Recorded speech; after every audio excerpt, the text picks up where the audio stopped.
part. All right, we're starting the stream. The stream is going live. The recording's going. Oh God, we're being streamed. I don't. Are we streaming? Are we? Are we really? Are we really? Hello. Should I? We are. Are you gonna monitor it, or should I monitor it? Because I'm gonna be busy talking. You can. You're a monitor. I mean, it's just gonna be my face. Oh, lovely. Right? Are they even gonna be able to hear us? Or is it gonna be like your fucking box it's opening? it's not like the box. No, it's not wrong. It's not wrong. Throwing shade. Right? It's I don't know how to explain it. It's his. It's on YouTube. You're a YouTube. You're not wrong. I ain't right in the head either, but he's mental. He is. Yeah, he is. No, I am. They can hear you though. You guys are coming in. Well, That's great. triple check if you can. Please and thank you.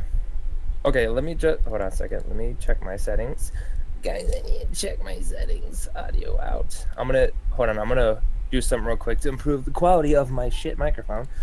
That you keep muted for the rest of the D&D campaign.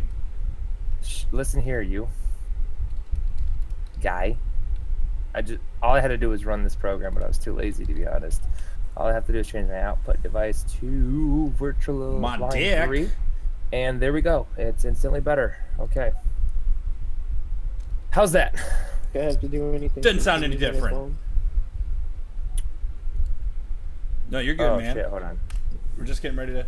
No, I can't hear. Motherfuck. Do I got time to smoke, or are we live? We're live, but we're not doing the podcast yet. There's 2 watching now. I think one of them's me. I don't know who's watching. I really don't know who's watching because it doesn't tell you. Yeah, YouTube doesn't tell you who it is unless they type. Right. But watching now. Don't they have like a little live chat? Hi to yeah, it's up there. I'm looking at it, but nobody said hi to me. Everybody's just like, "Who's this creepy looking white guy?" and then left. So That sounds about right, though. Right? I mean. Wait, your face is on camera right now, live stream? Yeah. Oh. You should send the. You know what? I'm gonna send the link. No, you should send the link to the place. I'll send it. Never mind. You should do. I should do. Yeah. You should do. I should do. I should do. I'll do it. Send the link to the raid group. I'm going. Who left? Whoa. Who left? My brother left. Pac-Man. He fucking. Did you leave? He channeled out. Okay. You could have got tweeted. Now you sound worse. No, I don't. Oh wait. Oh. Oh my god. Echo. Terrible. No, I don't. Oh my god. Stop. No, I don't. Sounds like I sound perfectly fuck. He's right. He's in a fucking wind chamber. It sounds like a Rick Astley song. How is the bottom of that cavern, Corey? Hey, make sure you put the lotion on the skin, or you get the hose again. I'm like out of here now. No, back in the hole, dude. I'd like to come out, sir. Oh my god. It puts the lotion on the skin, or it gets the Or else hose it gets again. the hose again. Okay, wait. Did they turn it off? No. No. It just What got the oh my god. It reminds me of those toy microphones back in the day. The spring in it that reverberates. Yeah, you know exactly. Asshole! See? I don't like it. What the fuck? Turn it off, faggot. This is what happens. He's like, all I need to do is upload this program, and my mic will be instantly better. And it'll sound so much better. I was wrong. I was wrong.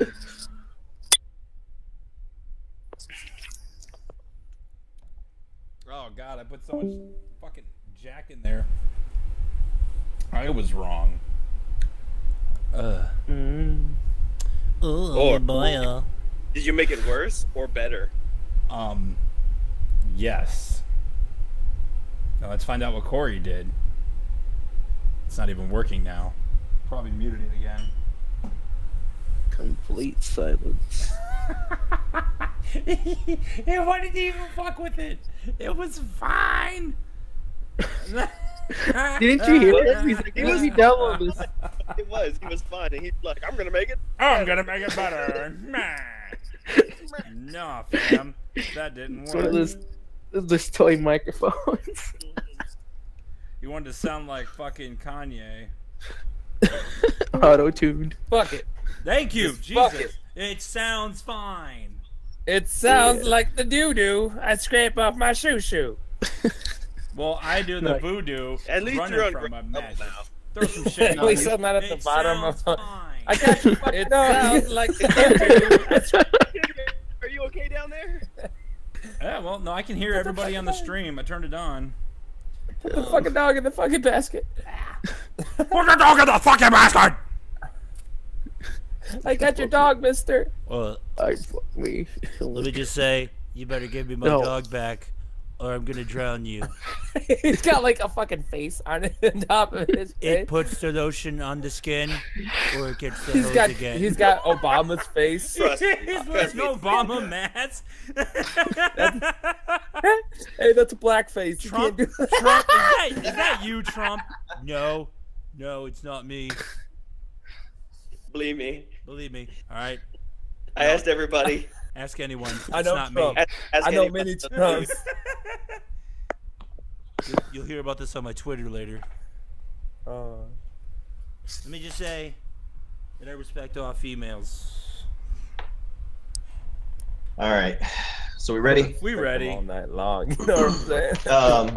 Craig's been recording this whole time. Craig got It's the wonderful. early round shenanigans. All right. And we're live Okay. on the stream with two people watching us. Patreon exclusive. Behind the scenes with Misfits Inc. So, Vic. Corey. Vic, make sure. Dan. Did you do a picture, Vic? What? I don't know. I told you, and then you said I'll get on it, and then you forgot about it. You better make a picture Better make a while picture. we're doing this. Yeah. Open Well, up that I mean- paint program. We got some time.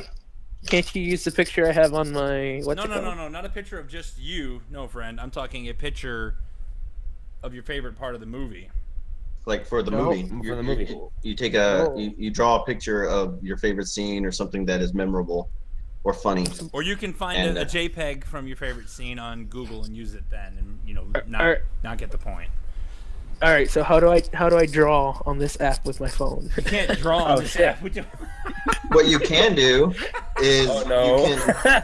you can draw on a piece of paper and take a picture of it. It's right. And- Oh, that's true. But I have a phone, so I'm gonna do it on the phone. Take a picture, guy. Take a picture of your picture that you drew on a piece of paper. Can I just get on Netflix and take a picture, screenshot? Of Yeah. Yeah, there you go. Slap some words on top But of you it. can't screenshot from Netflix on the phone, so. Or just take a picture of the. Yes, you can. Don't you? Yeah, you can. Don't you Just- know there's like an app that can record Oh my everything? God. Why don't you just go to Google, find an image from the scene you like, and go from there, friend?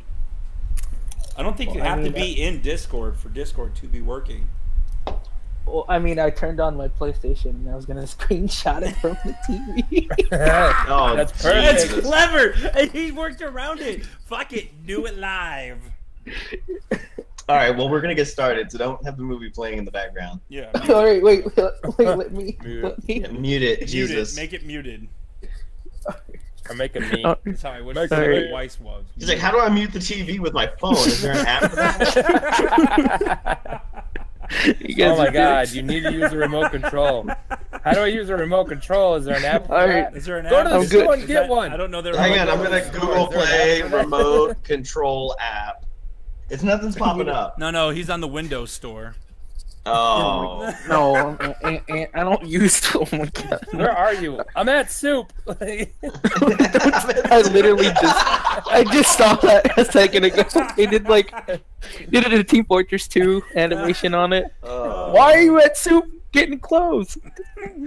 Why are you trying to buy clothes in a store called Fuck you! Fuck you! Am I supposed to add a caption to it? That's my You can do question. whatever you want. can. man. You, want, It's you get a whatever better you chance want. of getting a point. You gotta remember, it's community vote. Yeah, it's community vote. Oh, and there's 3 of us this time. I'm so excited. I know, me too. Are we ready? Well, I mean, can we get this bitch rolling? Yeah, I'm ready. I mean, I saw the last podcast, and you guys asked questions, right? So I'm like, oh, I like watched the scenes where I thought would be important like 3 times over just to make sure. You'd study that journal that he opened up towards the end. I'm not even kidding. I tried to remember everything he said. I took notes this time. Fuck. I'm glad everybody's starting to take it serious again, where they're like, "Oh yeah, I watched it once, fucking 2 years ago, and I'll just wing it." And it's like, no, none of you motherfuckers will ever get the answers. I'm just gonna let you know that all the scenes that you watched repeatedly to make sure that you got the answers, none of the questions are probably gonna be in any of those scenes. I hope they're not hard. That's fine. I like the questions. You get some good ones. Like I'll have IMDb up sometimes and be like, "Nope, this isn't on there. He's good. He's good." All right, so we ready? Let's go, baby. Vic, would you like to be called Vic? Is that fine? You can call me Vic or V. It doesn't matter. He is VicVictory. I have VicVictory. Oh. Actually, it sounds like someone with a stutter. But no, it doesn't. Victory? It's like brain damage. Yeah, I get a little bit of brain damage. It's like that old school echo scratching bullshit. It's like your fucking microphone. It sounds like a. It sounds like an amateur league wrestler. Yeah, it does. No, he's not wrong. That's it. He sounds like an amateur wrestler. Yo, what's up? The name's VicVictory. VicVictory down. He got hit by a fan. VicVictory's down. He was making his way down the ramp towards the ring. The crowd and he got taken out by air. RKO out of nowhere. VicVictory, the soccer player, has entered the arena. He's down. Wait, why a soccer player? Because you're a luchador, and it's football. Shut up! Shut up! All right, let's get started. All right, let me take this picture. Do your thing. Starting in. No, that's Hothead. Never mind. I was gonna say that's Hothead who sent me this shitty video on a potato.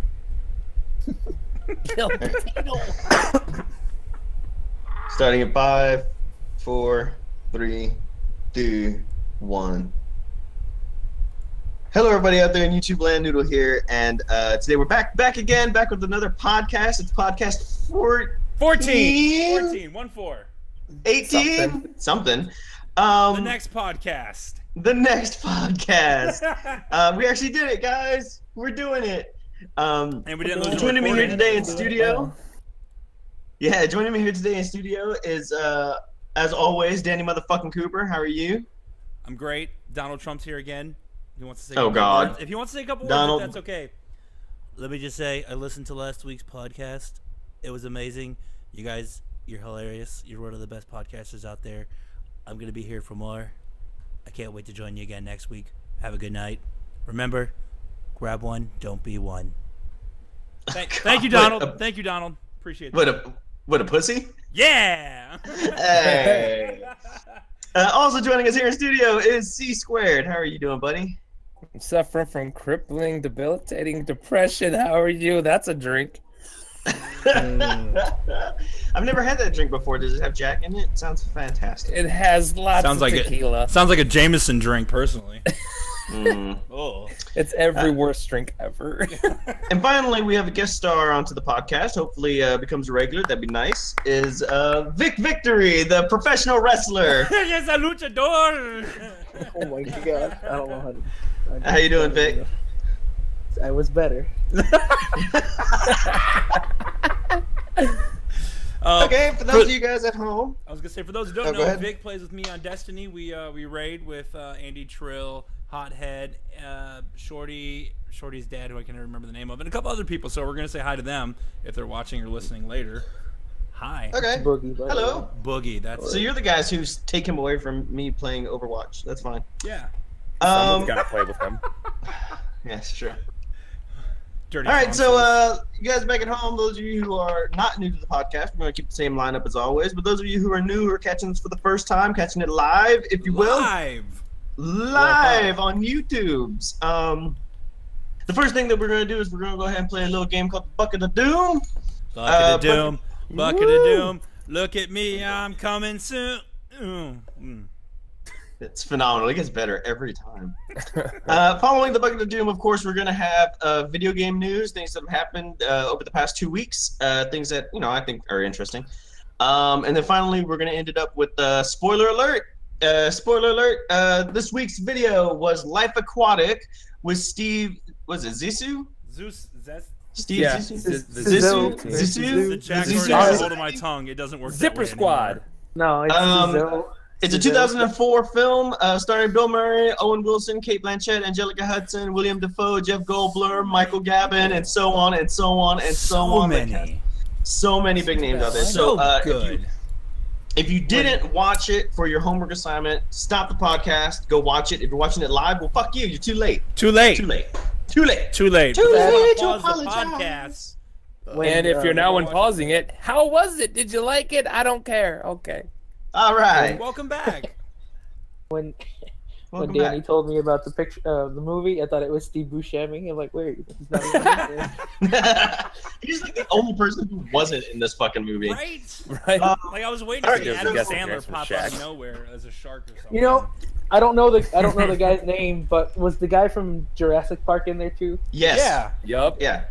I don't know. Jeff Goldblum. Jeff Goldblum. There we Jeff go. Goldblum, ladies and gentlemen. All right, Gold booty. so that being said, let's go ahead and get started with a little Bucket of Doom. VicVictory, do we need to go over the rules with you, or you think you got it? Well, I'd like to, yeah. Yeah, let's just recap real quick. Okay, so what's going to happen is we're going to go ahead and give everybody a scenario. You guys share the same scenario. And with that, I have hundreds and hundreds of useless items from around the world in my hand right now. I have big hands, like the Hulk Bowl. Awful. And, Terrible reference. Falafels. thank you. Anyway, you guys will be each given one, and you have to use that item in order to get out of that situation. The situation could be terrifying. It could be horrible. It could just be a bad day, or it can be an embarrassing situation. So, are y'all ready? Yeah. Yep. All right. Guest first.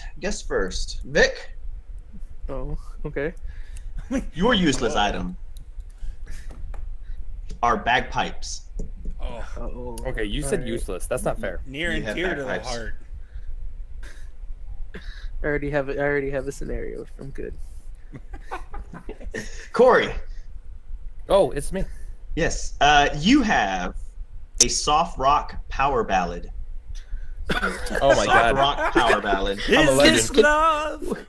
Can it be Hall and Oates? Can you combine your powers? And, Danny, Yes.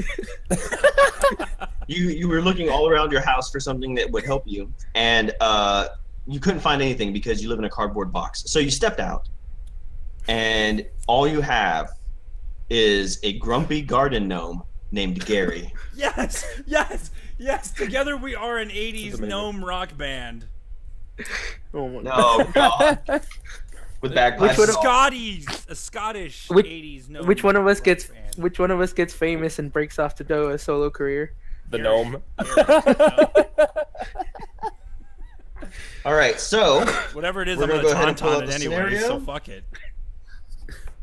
gentlemen, I need to know how bagpipes, a soft rock power ballad, and a grumpy garden gnome called Gary is going to help you get out of this potentially dangerous situation. You have been swallowed by a whale.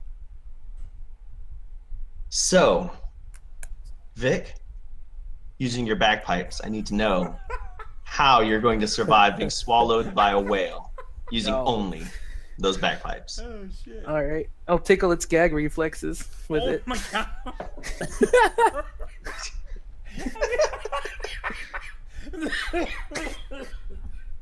All right. So you're just like, I don't know how to play the bagpipe, so you just like pick it up and like rub it against its gag reflexes. Oh. More like jabbing, not a rubbing. Oh. All right. Corey, how are you going to survive this whole being swallowed by a whale thing using your soft rock power ballad? You ever seen a music video for a soft rock power ballad? They're riding aquatic animals all the time. I'm going to join forces with this animal, and we're just going to ride into the sunset while I rip a tasty riff on my guitar. Nice. Danny, do you think you can do any better than tickling some gag reflexes and riding off in the sunset with the soft rock power ballad using only your grumpy garden gnome called Gary? I do, and I wish you had the stream up because I'm gonna do a visual now. So I got my gnome. I'm gonna use Super Saiyan Rose Black Goku here, but they got the pointy heads, right? I'm gonna take this from a biology approach. Whales, they breathe through the hole in the top of their head. I'm gonna shove that gnome up there, so that way he can't breathe, and he's gonna have to surface and spit me out, and I'm gonna go shooting out through the hole in his head. All right, can I ask a question real quick? No. Are you doing this? Are you doing this from the inside or the outside? From the inside. From the inside. Okay. All right. Biology, friend. I've sat down with my council of elders and we've debated about this. And I will have to say that I feel like you could have done more with the bagpipes. I don't know if with bagpipes I would have tried to speak whale. Right. That's what I was thinking. That's what I was thinking too. The Pied Piper of sorts too.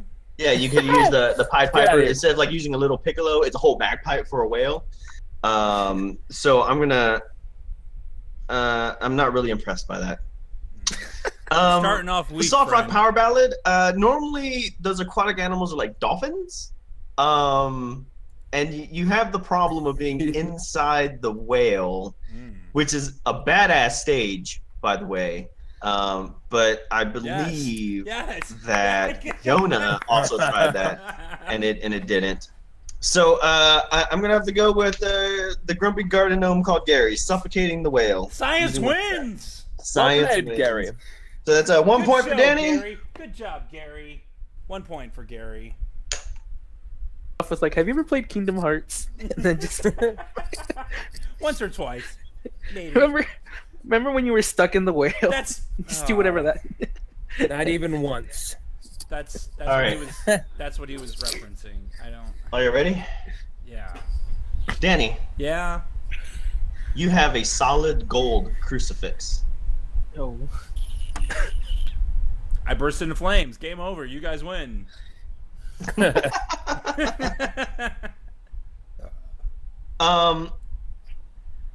Corey. Yep. You have a wire coat hanger. Burst into flames. Game over. You win. Wait, what? He's allergic to copper. I'm the anti-copper Cooper. You are the anti. What a tongue twister! Oh my god. Vic, you have Kim Kardashian's booty. He doubly burst into flames. So, gentlemen, I need to know how having a solid gold crucifix, a wire coat hanger, and Kim Kardashian's booty is going to help you get out of this terrifying situation. Fuck. How'd you get her ass? She made a sex tape. Yeah. A headless horseman wielding a razor-sharp sword is chasing you through the woods, and he collects heads, gentlemen, and he's coming for you. So, Danny, I need to know how your solid gold crucifix is going to help you fend off the headless horseman.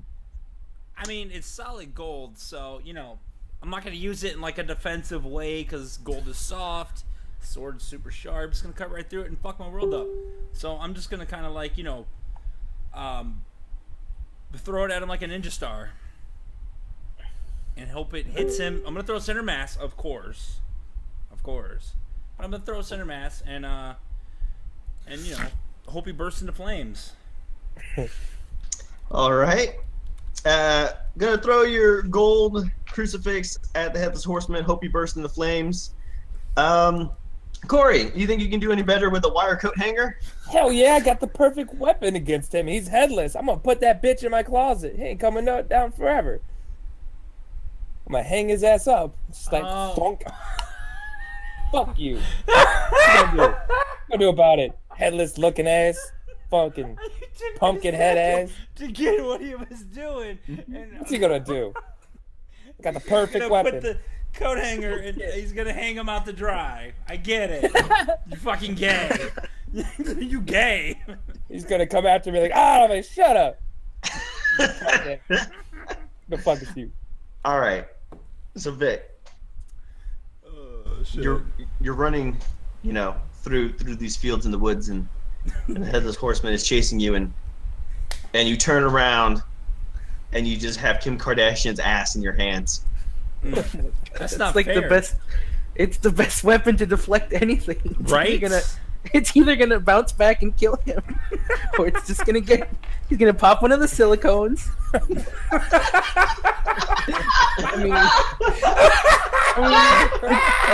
You should have just told me you have a shield, because Fuck. Okay, all right. So, It's a bubble shield.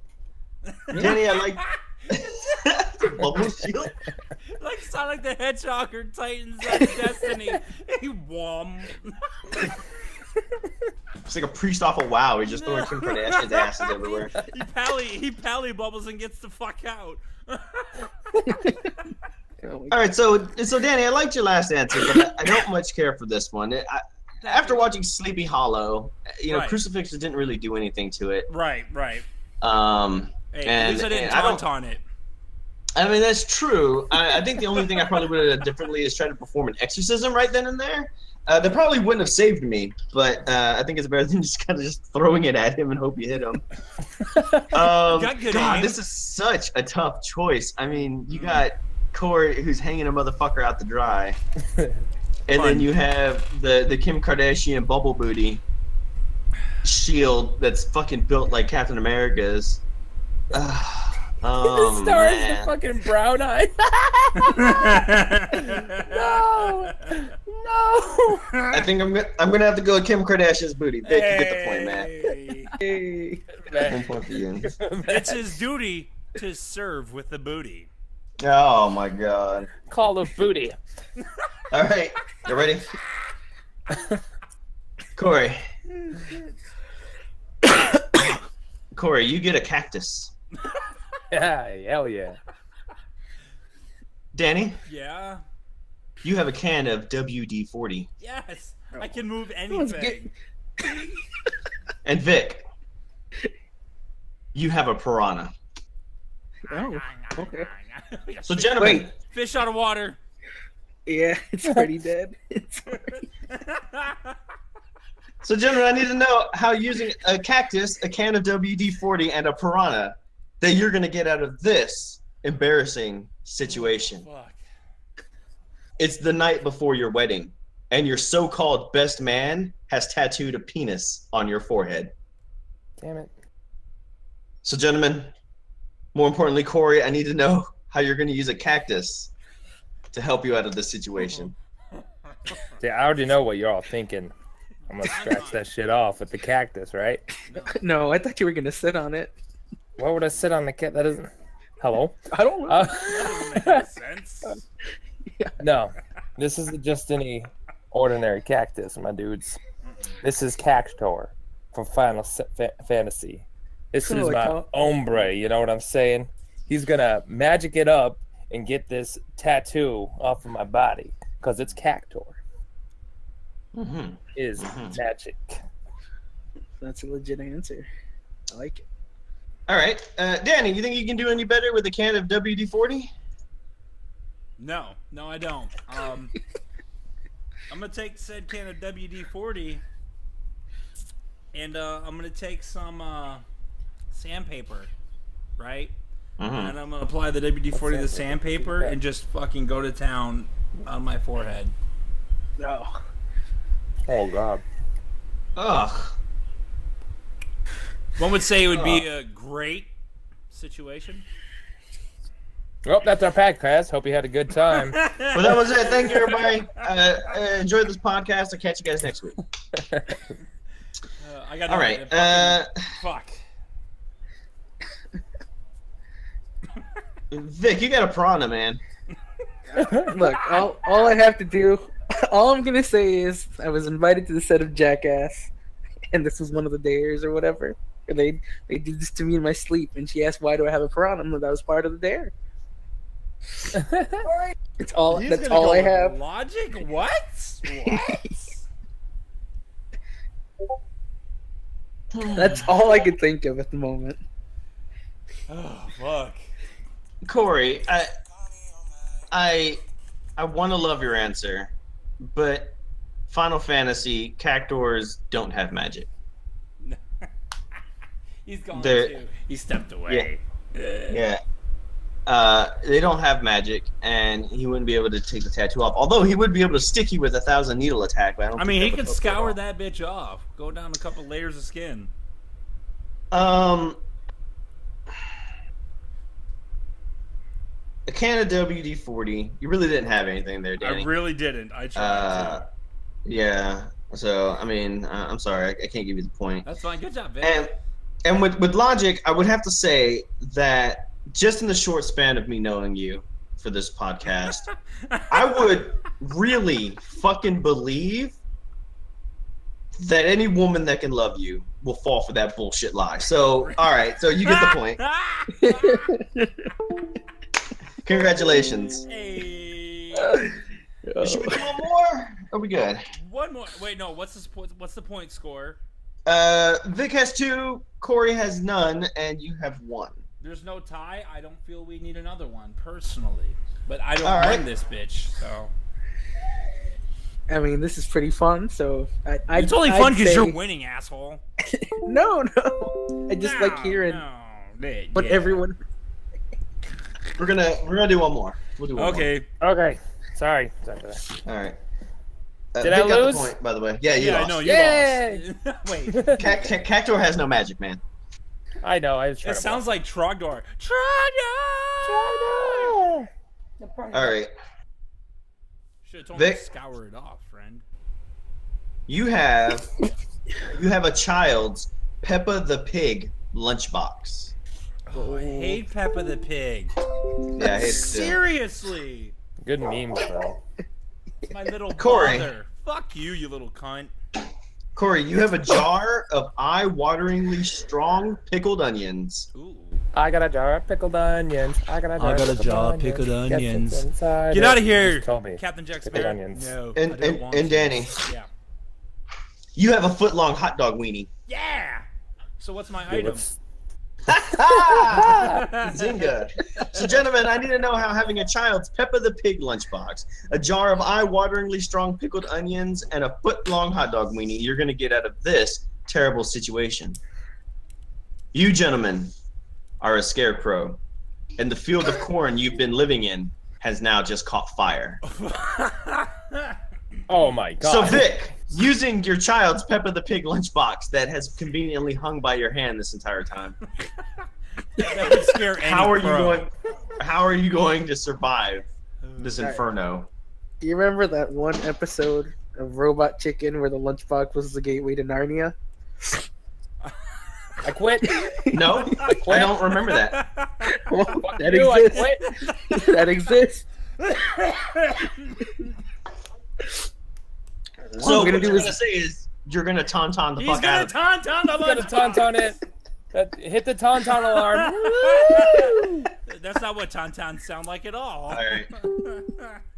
Corey, you think you can do any better? You're a scarecrow. Your field's caught fire. The farmer, he's got weird fetishes, so he's actually stashed a jar of eye-wateringly strong pickled onions in your chest. His wife won't let him eat them anymore, so he needed to hide them. Yeah. All right, well, if he's going to use his lunchbox to go to Narnia, I'm going to use my fucking pickle jar to go to Tatooine. What the fuck? No, I'm just going to douse myself with the pickle and onion juice, make myself wet, so I won't catch fire. That's not bad. No, it's not bad at all. So, Danny. Yeah. You're a scarecrow. I am. Some kids thought it would be funny and they stuck a foot-long hot dog weenie on your weenie. I'm so confused. But then the field caught fire. So how are you going to get out of that situation? Well, friendo, I'm no ordinary scarecrow. I am the Jeepers Creepers scarecrow. So what I'm going to do is I'm going to roast my weenie, eat the weenie, and fly away. That's it. Done. Bruh. All right, I've gone around the country and taken a nationwide survey. And out of 100 people, we've asked. Out of 100 people, we're gonna have to look at is Put long hot dog roasting on the board. Yeah. No, I'm sorry. No, you didn't use your item to get out of the situation. You just ate your item and then flew away. I didn't fucking tauntaun it like these two clown shoes. I didn't tauntaun nothing. That's right. Fuck. You respect the tauntaun, you fuck. I'm the one who invented the tauntaun, you bitch. I did. Fuck off. What? From the two that are left. God, it's so difficult. They're both equally horrible at best. I'm sorry, I'm probably gonna have to go with the Peppa the Pig portal out of there to Narnia. And only because while I believe that Corey would be partially okay, I don't know how large the jar is, so I can only assume that it's not that great. Plus, it's not water, it's vinegar that's inside of it, so I don't know if that actually catches fire. You may actually go up faster. Is vinegar flammable? Yeah, so I expended all my research and math on the last podcast, so I'm just gonna go ahead and say that Peppa the Pig is actually a portal. So Vic, you get the point. All right. Tauntaun never fails. All right, so the points right now are Vic, you have 3 points, followed by Danny with your 1 lonely point, and Corey, you have no points. You're fucking dead to me. I'm pointless. You're pointless. That's depressing. Oh, he's a circle. Oh my god. God damn it, Vic. Go to your fucking room with your intelligent joke. You motherfucker. I can't even. Because I'm odd. Because. All right, no. All right, so should we move on? Video game news? Yeah, let's get to the news because E3 was like 4 days ago. All right, so I'm gonna go ahead and get to the news. I got a few things that are. I got a lot of shit that's actually not E3 related. But some stuff that I thought was actually interesting, or people might want to know, and I just thought was kind of cool. The first thing is Farming Simulator 17.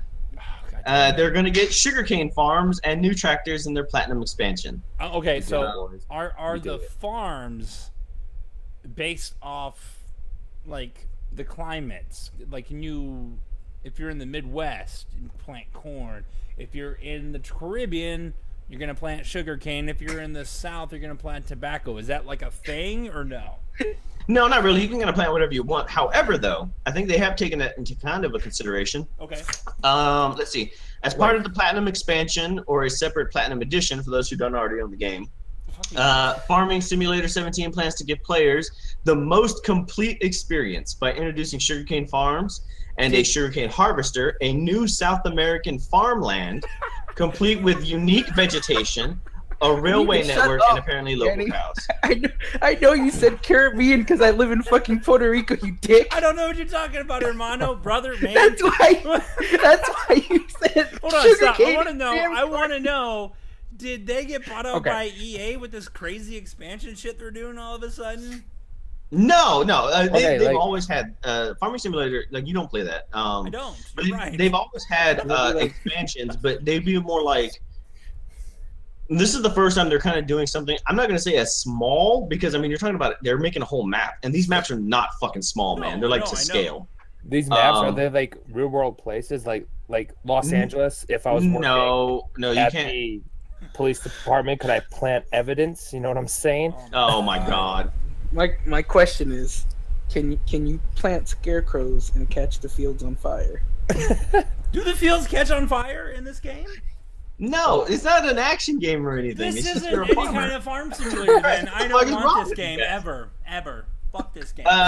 Anyway, what's more, surplus of the 3 brands noted above. The Platinum expansion promises a series debutante. I don't know what that means. Which brings the game's total number of vehicles and tools up to a stonking 275. God damn. From more than 80 different manufacturers. Wow.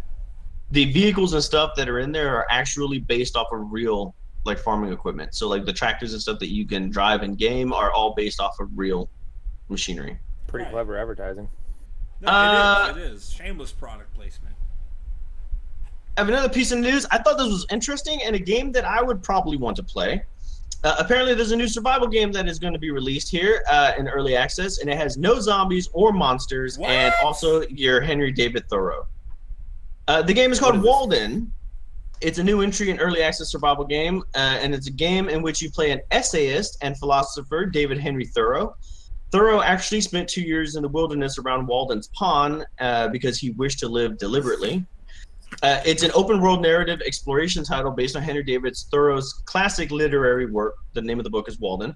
There are survival elements such as gathering bushes, go fishing, stock up on food supplies, build a cabin, chop wood, etc. He also gets tired, and you regain his energy by resting by a fire or reading in-game books. And there's also a small town nearby that you can go to buy supplies, visit the post office, and that kind of thing. Apparently, you can gather arrowheads scattered around the map, and it slowly fills the text of Walden. There's also information on wildlife, nature that you can glean by zooming in on things with the mouse click. Walden is currently in early access over at itch.io and is aiming for July 2017 release to celebrate the 200th anniversary of Thoreau's birthday. Walden's development at USC Game Innovation Lab was actually supported by grants from the National Endowment of the Arts and other programs similar to. Oh wow! Now this makes me think. You know what would be really fucking kind of if you're gonna go this whole smarty way, make Hatchet a fucking survival game. That was a good book. I didn't read. I would play the shit out of that. Right? I didn't read too many books in high school. You know, I was good at skimming and finding what I needed to get the answers. I would Control F in my brain piece, essentially. But and like Hatchet, you know, the downplane, the little boy in the woods, dude, that'd be fucking pimp. I'd play the shit out of that.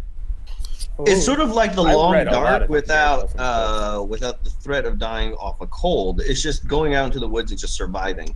Right. I think the only problem is that once you kind of get established, it's kind of not really challenging. As is any survival game. You know, well, yeah. When I think unless of you have like ramping difficulty. What was it, Vic? What were you gonna say, buddy? I said when I think of smarty games, like you said, I was thinking of where in the world is Carmen Sandiego? They're bringing it back. They're bringing it. They back. are. Yes. Yeah, they're bringing back Where in the World is Carmen Sandiego. Oh, I remember playing all of that. All right, so I just thought that was kind of interesting that they would do that. Yeah, I like it. It just makes me want to do like a Hatchet game because that book was fun, or like Into the Wilds. Yeah, I would like one that was based off of same author Gary Paulson, but his Transl Saga. I don't know what the fuck you just said, but I'm gonna be offended until I figure it out. It's so good. It's so good. So good. Joseph Fares. Joseph Fares is a game developer for Hazelight Studios. Is currently working on the co-prison escape game A Way Out. Yeah. And he had some pretty harsh words about the PlayStation 4 console in an interview. He said, "You want the honest truth? This machine's not so strong as you think. This is like a 5-year-old PC. If consoles were as powerful as PCs are today, you would see all different games.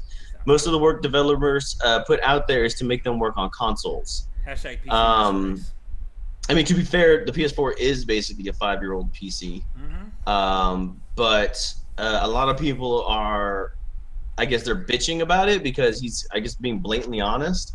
I mean, essentially, he's a PC fan, and if you're a game developer, I would want to develop a game for PC as opposed to developing for console. Yeah, but the PC doesn't have the market that the console does because the consoles are just. They're plug and play. They're plug and play, exactly. People are like, oh, I don't know how to build a PC, so I'm just going to buy an Xbox One X S QRX7 P. Triple X Bone XXX Destroyer. Right, X. exactly. 420 Blaze It. But like, and I mean, like Destiny 2 is coming out, right? And I watched a lot of demo footage from the PC version. And oh my god, does it look silky? Like just smooth. I want to get on it. Speaking of the PC version, they did announce that they are reducing the recoil from PC to console on Destiny 2. It'll have half the recoil, so it'll be smoother on PC. Me, I like PCs, but I like consoles too, because you get the. I don't know. I like consoles. I have nothing against PC. Obviously, PC is going to be better in terms of because you can keep upgrading your computer. You don't need to buy a new console, right? Like because you have a PC. But I mean, I like console because I don't know. I just see like a more multiplayer friendly. To me, yeah. With the multiplayer thing, it seems like the community is bigger, and that's why I'm probably going to be double platforming the Destiny 2, because we got the whole crew we play with on Destiny for the next one. But PC's so fucking pretty, and I want to see 60 FPS as I drop Fist of Havoc on somebody's fucking skull. I mean, yeah, I understand that. There's people that go for pretty much the whole console war thing. I thought of when Xbox and PlayStation came out with their new consoles. Like, pretty much the biggest question was, what console are my friends gonna get? That's how it was. Right, exactly. And so that's why I think that's what console is more driven to, like playing. It used to be console. Because it was a living room experience. You'd always have games that were meant for 2-player. And then Xbox came out, games for 4 players, GameCube. It would be like Heaven, Mario Party, Super Smash, Test Drive, Halo 1, Halo 2, Smash. Heaven. Oh boy. So the problem is that I like consoles in the fact that they before have brought people together, and Nintendo still does a really good job about this. Yeah. But when everything started going online, then couch co-op basically fucking died. Yeah. And so there's no point, in my opinion, if I'm going to get on a game and play online, I may as well play on a fucking PC and have a bigger PC audience that way than to get console to do what? I mean, like a lot of these, and to me, like especially like this last generation with the Xbox One and the PlayStation, there's been a few titles on each of them that I've been excited about, but realistically, a lot of their only console exclusives aren't really all that great at games to fucking begin with. Right. I don't know. I just God feel of more War is the fulfilled biggest with exclusive that I'm even ever stoked about. Like Gears of War, Forza the new 1, Spider-Man. meh. I don't know if the new Spider-Man is console. I want to get excited for Spider-Man. I do, but it's Arkham. You're afraid it's gonna be like Superman? No, 64? It's Arkham. That game is fucking Arkham with a Spider-Man skin. I watched that trailer and that gameplay footage, and that shit was fucking the same everything of Arkham. I got something new. We're ready to move on. Yeah. Nidhogg 2. We mentioned Nidhogg in the last podcast. Well, Nidhogg 2 footage has been released. It's coming out for PlayStation 4. It's also coming out for PC. And have any of y'all played Nidhogg? No. No? Okay, well, the graphics are basically like stick figures. Very pixelated stick figures. Oh, this is that game again. I'm going to put that fighting, on my friends list right now, or my wish list. But this one, they have updated graphics. So it's an actual 3D model. He's running around. It's still 2D side-scrolling action. But they now have other weapons to include a bow weapon. So it's not just swords. They have different stuff. And a new move that will allow you to stomp the other player's head into the fucking ground. How do you spell that? Nidhogg 2 will be out sometime this summer. Yeah, the original game actually came out in 2014. So it's been a while. Yeah. But it actually looks pretty good. I've seen it. It's fun. It looks fun. Yeah, it looks great. Going back to the PC console thing, a lot of PC shit's being ported to console now. Dead Before Daylight is now officially on PlayStation, Xbox. I don't know if it's on Xbox, but I assume it's on Xbox. But Dead Before Daylight's finally over there because of the whole Friday the 13th shit show that is that game, and I don't. I heard it's getting really bad, like reviews and stuff. It is, and their server crashed because they weren't ready for the amount of people, and they're giving away a bunch of free shit. But it's the same map over and over again. Whereas opposed to Dead by Daylight, Noodle, you and I have played this together. They got 4 or 5 maps. There's 6 different fucking maps, man. It's terrifying. It's not the same fucking killer over and over again. You can pick it. And everything's randomized too. So even when you play the same map over and over, everything is kind of changed around in the map. Exactly. Quick question. Yeah. Is that the game that has where you have to look for the watches to make the portal to escape before? No, I may be thinking of a different one. They might have. Yeah, you're thinking of a different one. This one is. No, there's a game like that where you have humans and a monster, and the monster's invisible or whatever. It's like a demon, and you have to find these watches with like your paranormal. They might have had a different game mode. That sounds like it. The same thing. Yeah, that sounds like it, but that's not really the same thing. Like in this one, you play a group of humans who are being hunted down by the monster, and they're like slasher villains. Or you play the monster. Yeah, and then you don't collect watches, but like in some of the scenarios, like you have to start up generators, and you have to start up enough generators to open the gate in order for you to leave the map, like that kind of thing. That's something like that. Yeah, it looks super fun. It's like $30 right now. I'm probably gonna pick it up on payday for PlayStation. Maybe not. I got it on the PC, so. As the last bit of news I have is actually 3 little news in one because it covers the same game. We got some Overwatch news. First off, if you guys haven't and you jumped off after the anniversary event because they have an event that's going on, the new Horizon Lunar Colony map is out.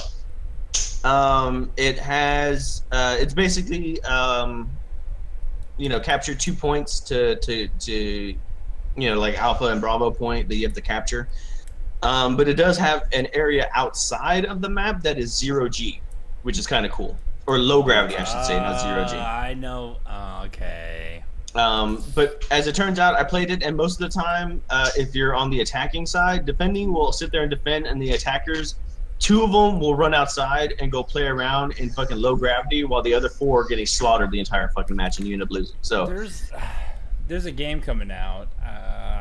What's it called? Nope, I can't remember now. It's basically based off of like zero gravity combat. You thinking of Anthem? Not Anthem. I'm excited for Anthem. It's gonna be on all consoles. I'll probably get on the PC. It looks like it really does look like an Overwatch kind of game where there's different kind of heroes and you fight for an objective. But there's like zero gravity or whatever. Like you're fighting the laws of gravity. It looks pretty cool.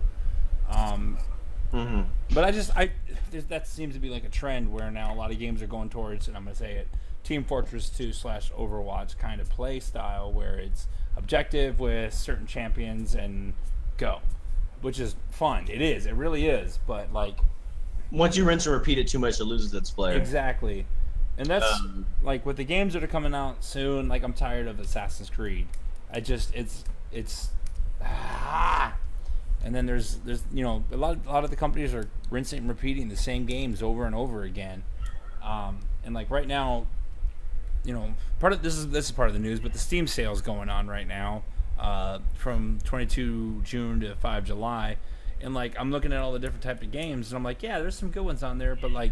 It's a lot of copy pasta, man, and it's just getting old. Like, give me something new.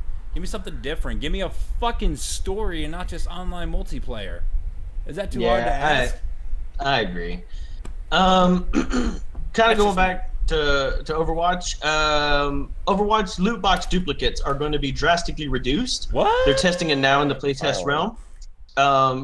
What's going on is that too many people are complaining, especially like the people like me or people who have way more hours in this game than me, that like, okay, for example, in the anniversary event, every fucking loot box I got guaranteed had 2 or 3 fucking duplicates in it. That's bullshit, man. And there was so much new content and so much shit that I still don't have, and it's like I got the same fucking sound bit like 6 fucking times. And right, it's like you can only hear McCree's little bit over and over. Yeah, and it's really annoying. And while most people would want more skins and more emotes and stuff like that, it's just the fact that every time I get a loot box, even if it's shit, it's all fucking duplicates. So what they're gonna do is they're gonna reduce the amount of duplicates you get, but because there are only so many limited items, and especially once you start collecting all of them, you're gonna have duplicates. So what they're gonna do is they're gonna increase the amount that each duplicate gives you. Because right now they're running anywhere between 5 to 50 gold per item. So they're going to up that. So you won't get as much duplicates, but when you do get a duplicate, you're actually going to get an increase in money. So that's pretty good. And also now, you can now, as it's being tested right now, but they're trying to make it to where you can save your Overwatch highlights. Ooh. I like that. I know that right now, like every time you play, it kind of has 5 or 6 highlights that you can look at, but then when you log off and log back on, they're gone. Right. So what this will allow you to do is you can go through, you can look at your highlight and say, man, that's one I want to fucking save. And so you pick, you get it and you say, I want to save it. You pick what kind of settings you want for it. So if you want like 60 frames per second, you know, high, you know, whatever, your file that you're going to get is huge. Right. Or you can get like a little GIF basically, and it'll make it like really small. But anyway, what it'll do is it'll create an actual save file on your computer. So like demos for Source Engine. Yeah. So like you'd be sitting there playing and you're like, oh, I love this fucking scene. So you don't have to sit there and record it with your phone or have a third party, you know, recording device going at the same time. You can just hit it and it'll automatically export to your desktop, which I thought was actually really fucking cool. Obviously, it's only for PC because I don't really know how they're gonna do that. I mean, I guess you could do it for PlayStation. Master Race. But yeah, they're doing it for the highlight feature on PC, and right now it is in the PRT and will probably be implemented into live games sometime in the next few weeks. So that's all the news that I got. I know you guys want to talk about E3. Just a little. I'm just hyped about one thing. Go ahead. What's that? Sonic, let's go. Woo! I can't be The hyped. return. I can't. The return. I can't, man. I'm so hyped. I want to be. I'm excited for Anthem. I really am. It looks like what Destiny should have been. Destiny 2. I'm hyped for it too. And what is it for Nintendo? Oh, no big deal. Metroid, whatever. You know. Yeah, hell yes. No big deal. Vic, you got anything? Me boyo? Yeah. All right. See, what I'm thinking of is the Crash Bandicoot trilogy. Ooh. Thinking of I like it. The Last of Us 2. Thinking of obviously Destiny 2. Yeah. There was a couple other games like Days Gone. The other game that Hideo Kojima is making. What is it? Neiman Reedus with the baby thingy or whatever. Yeah. No, it's not Norman Reedus. You know, I kind of wanted them to. I don't know why they de-announced it. It made me pretty sad that they de-announced Silent Hills because I really wanted to see what it would have been. I still have the PT demo on my PlayStation. Yeah, this PT demo. They're selling those consoles with the PT demo for like $1,000. I know. I've considered it, friend. Yeah, that's fucking Oh my crazy. god. Right. Wait, you got it on your console? I do, friend. Then why not put it up? Because it's my only PlayStation. With $1,000, you can buy several. Like 2. I could get a gold one several. though. You're not wrong. You can buy a handful of PlayStations. Ooh. That's You can only hold one in your hand. That's 2. I can hold 2 in my hand. I got big hands. You get that football. Well, I'm pretty psyched. I'm pretty psyched for that.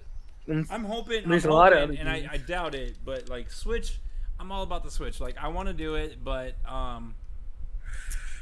like Switch doesn't have too many games right now. Like I was at GameStop the other day, and they had 3. Gimmicky. Them motherfuckers had 3 Switches, right? So I'm like, oh man, I should probably scoop one up. Bless you. Oh God, he died. He's dead. No, I'm good. I should scoop one up because there's only 3 of these motherfuckers. But I was like, you know what? There's like 4 games for it, and I'm good. I'm good. The problem with that, and I will say that it's a faulty mentality, not your own, but it's pretty common.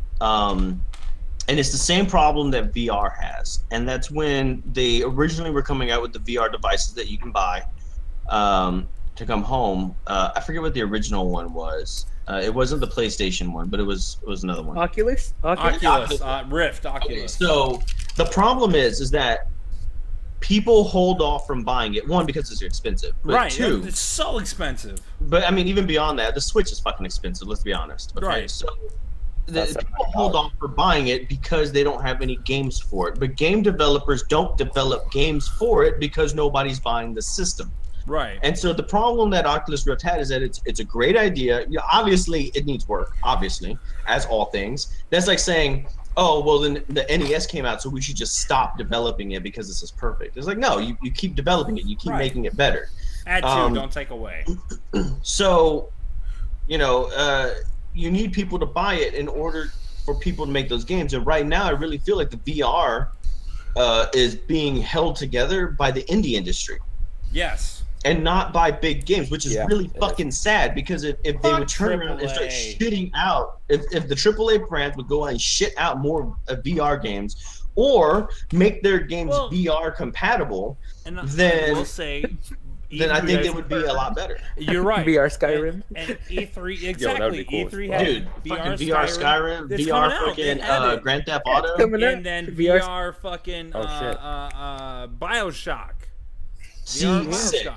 Fucking sick. They look beautiful, and I'm down for that. But why did it take 2-3 years-ish to get that fucking far to do that kind of fucking thing? When those games are like the creme de la creme of fucking gaming, give me a fucking VR Witcher. Give me a VR Witcher. I'll be on that bitch real quick, man.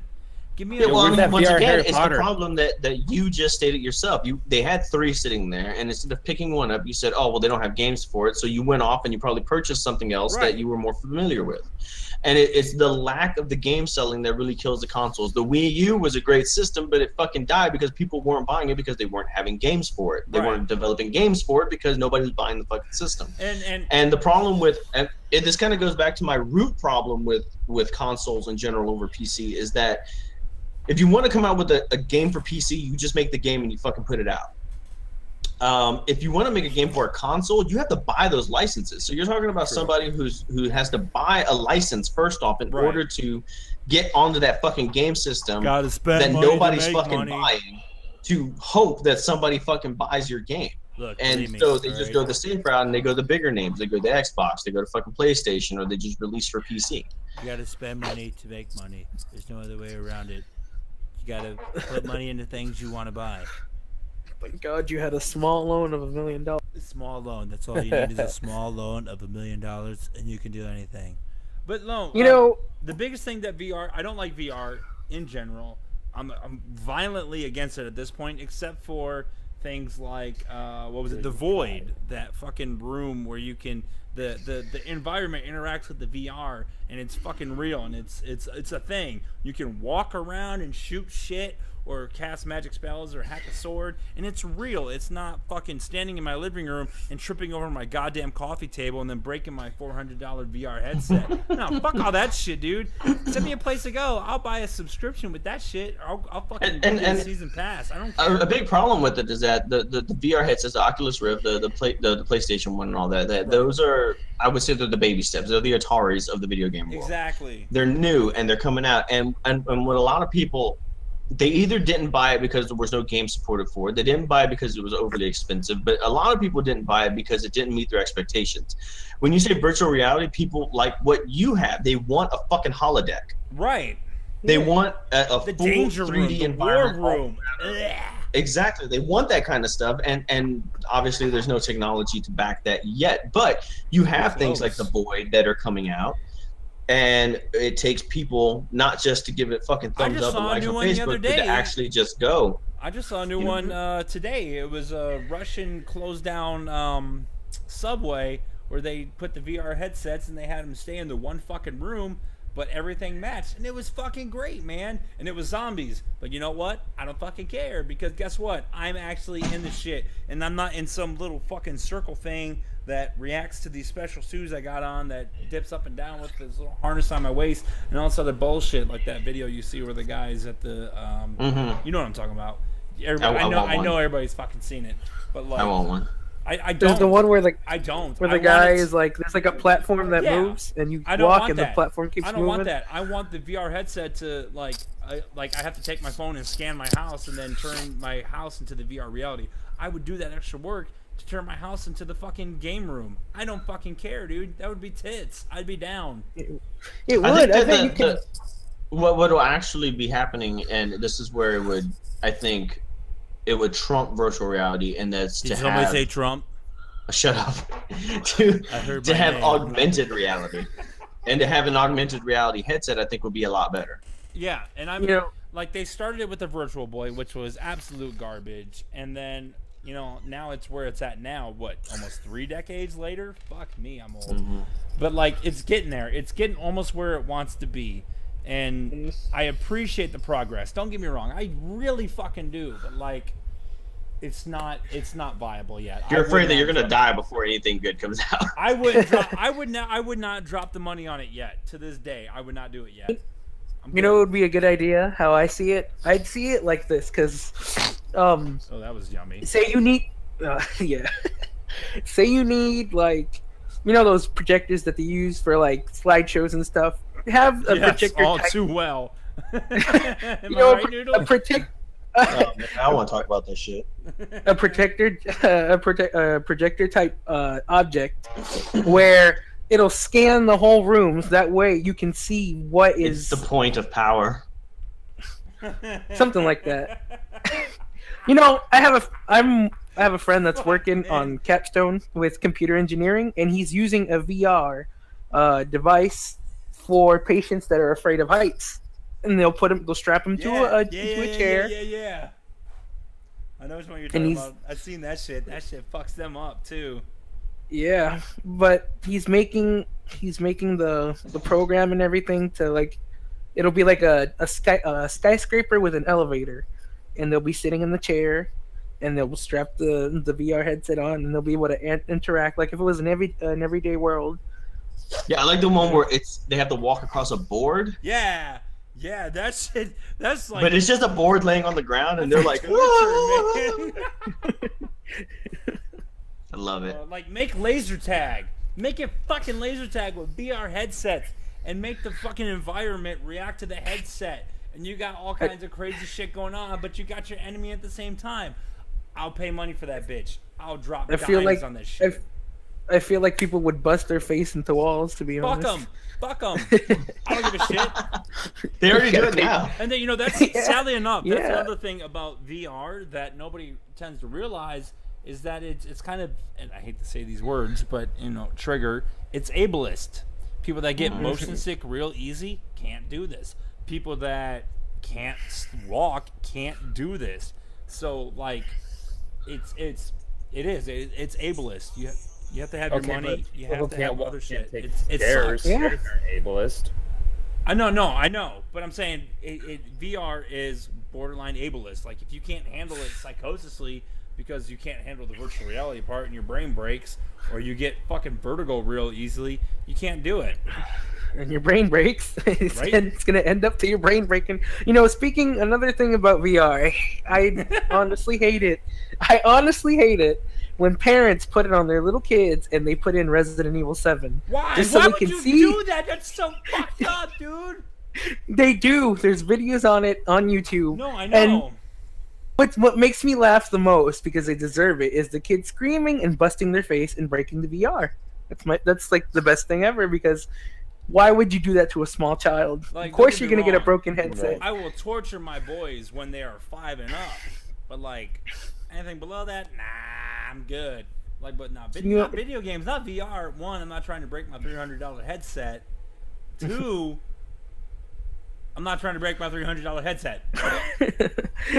300. I saw one where they had the what's it called? The starts with an H. Headset. No, it's a VR Hologram. It's a company that starts with H. It's one of those. HTC. Yes, we got it. It cost $800.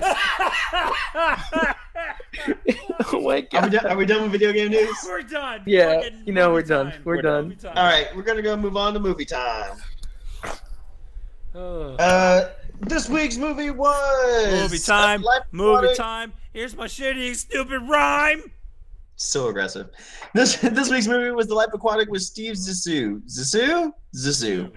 It was a 2004 film featuring Bill Murray, Owen Wilson, Cate Blanchett, Angelica Hudson, William Dafoe, Jeff Goldblum, Michael Gabin, so forth, etc., etc.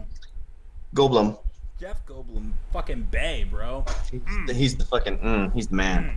And he's like, if you part haven't gay, got a so chance, that's good. if you haven't got a chance, go and like the same picture of Jeff Goldblum every day. Yeah, it's a Facebook page. It's called The Same Picture of Jeff Goldblum Every Day.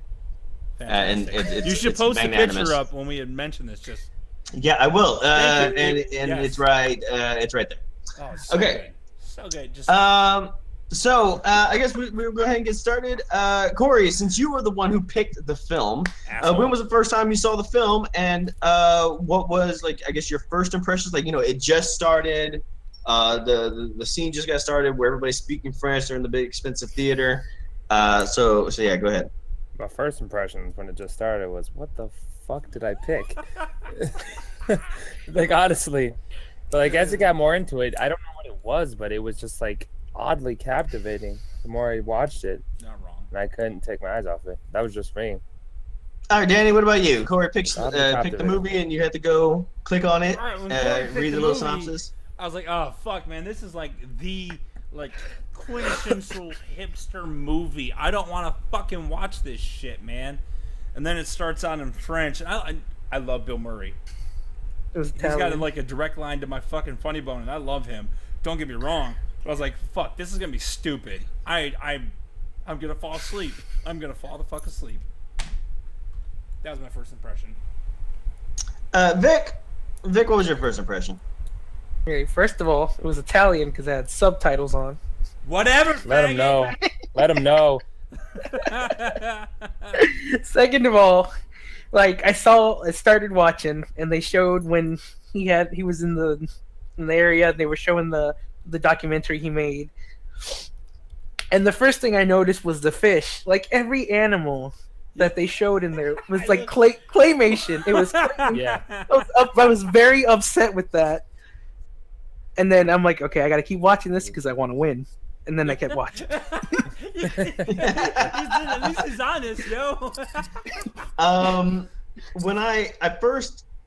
When you first said that this was going to be the movie that you were picking, I remember hearing something about this a long time ago, this film, and how it was dark comedy, and it was something I really wanted to watch. And then the scene opened up, and it was in Italian.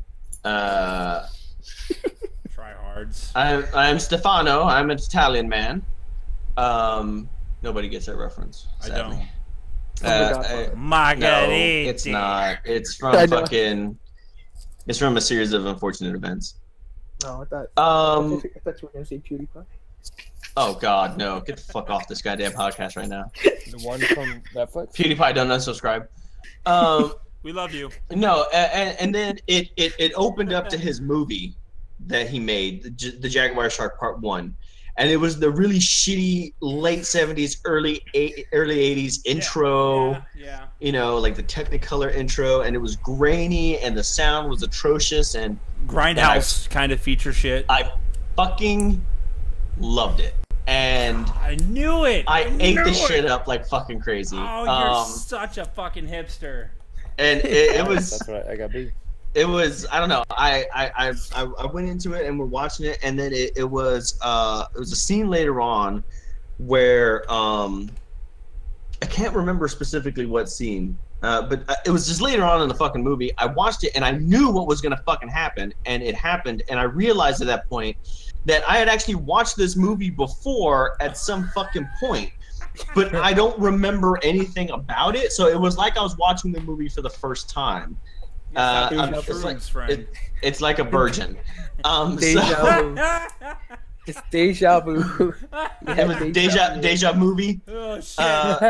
There's a glitch in the Matrix. So I watched it, like I said, with an open mind and just tried to get through it. And I will admit there were parts that were pretty boring, but the casting was absolutely phenomenal. Did it surprise you guys that there were so many fucking people in this movie? Like when I saw Jeff Goldblum, I was like, wow. I didn't know he was in this bitch, but I was like, hey, that's Ian. That's Ian Malcolm. I'm down for this.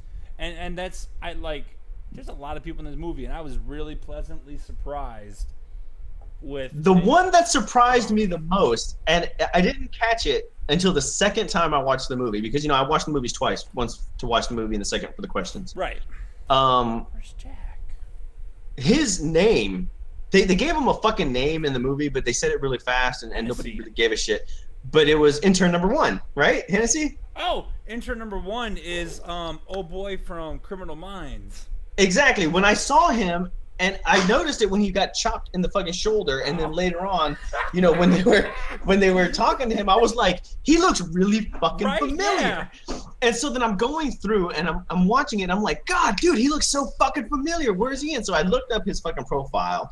He was from Criminal Minds. That's how I know him, because Baby Girl loves that fucking show. I do too. And did you know that this was his first time on film ever? No. Was like this movie before Criminal Minds?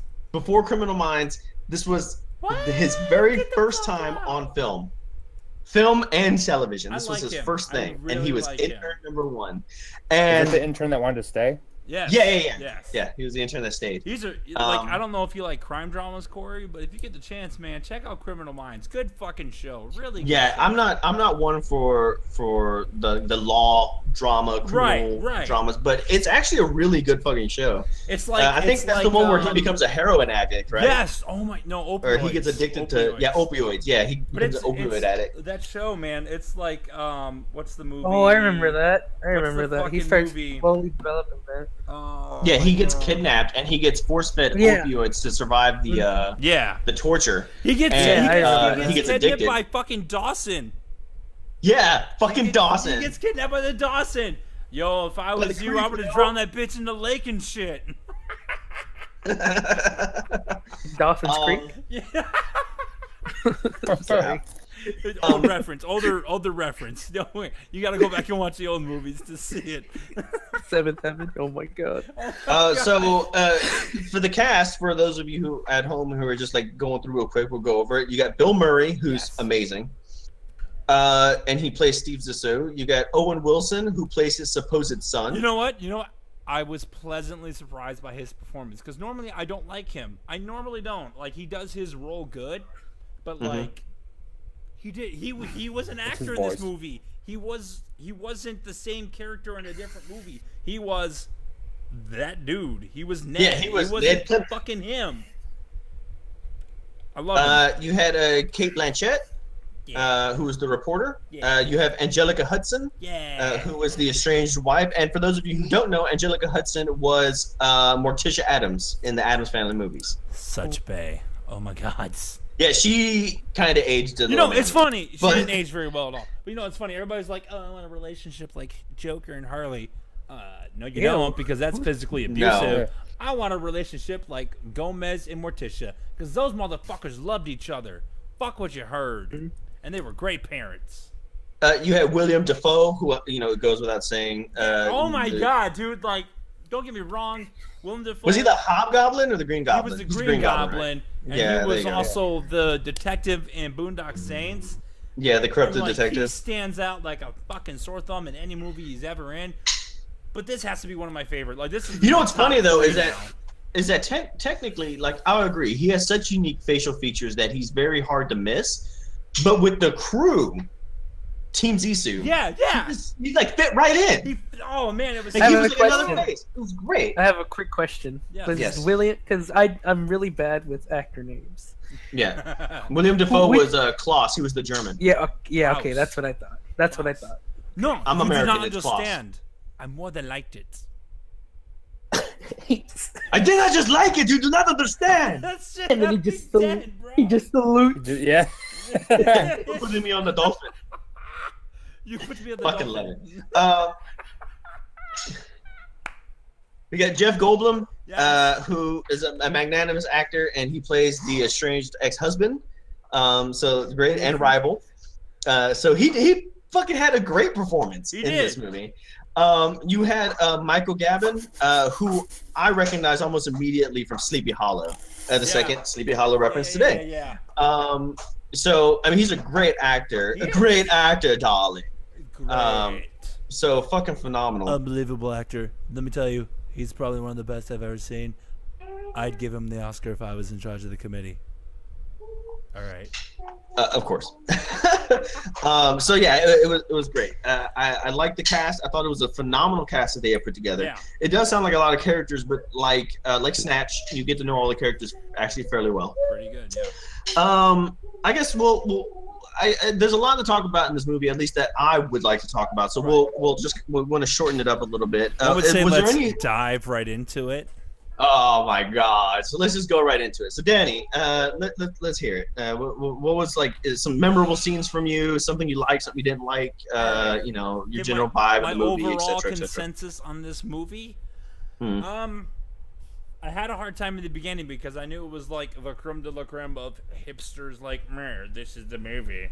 But as I got about halfway through it, I was like, okay, this isn't half bad. It's not as bad as I was expecting it to be. I took it with a grain of salt, and then I ended up enjoying it. I think Klaus had to be my favorite character in the whole movie. Owen Wilson was second, and then but you wanted to throw it to me. We were even. and then what's his name was third. Zazu himself. What, Bill Murray? Yeah, Bill Murray. Like I was really impressed with Owen Wilson. And spoiler alert, I didn't expect that motherfucker to die, yo. Like that fucked me up. Like they had that. Yeah, me too. I was like, I audibly gasped. And that was like, oh. helicopter crash scene was legit. Like if you've ever been in a serious accident, and it's like that. It's like that. Just and nothing. Fucking you blank out. Like what the? And there was the flashes of the red and the white. That was just like like that fucked my world up. And then one of my other favorite memorable scenes was the fucking retrieving the bank stooge. Oh yeah, who I loved because he was great. All of a sudden he could speak Filipino or whatever. But like when they retrieved the stooge, like, okay, that was one of my favorite things about this movie. Probably the favorite thing about this movie were the scenes where the camera scenes where it would just stream along the side of the ship and everything was cut the fuck off, and it was, dude, it was really cool. The as from a cinematographer mindset, it was beautiful. Like I loved that aspect of it, the scenes that they shot, and it was fucking great, dude. And when they did the shooting scene where Bill Murray walks in and he stands in the fucking door, and fucking Ian Malcolm's like, "Oh, are you here to save me?" And he's like, "Yeah." And yeah, the old boy shoots him. No fucking words, no warning, no nothing. Just fucking Han Solo'd that ass. Just blam, gone, dumped down. And then the shooting scene ensues, and it cuts from them shooting on one side over to Bill Murray just fucking blasting on him, like blah blah blah, and then he runs into the fucking room. I was like, dude, he's OG. Like that was fucking sick. And then, you know, this room explodes, and they're like, I was wrong. They're still here, and they take off running with everybody. It was fucking great. The action scene sold me on this movie. Oh, well, that's good. It was Corey, that's what kept me into it. Corey, you're the one who picked the fucking movie. Right. Let's hear your opinions and memorable scenes or something. I enjoyed it, and one of the scenes that kind of really stuck with me is when he gave him the gift. The scene where they're just talking, and then he gave him the gift, and it's like, yeah, I know about you, and I remember you, and it's like, oh shit, like this is real, and the movie was so grounded. That's what I liked about it. I really liked how just it felt real. Vic. All right. Dame. So, all right. So what I thought was like the best part was when he died. No, I'm just kidding. What upset me, I started watching it, right, and we kept going. He got the crayon seahorse, because Klaus's nephew gave it to him. Mm-hmm. And what upset me the most was the damn animals were made out of claymation.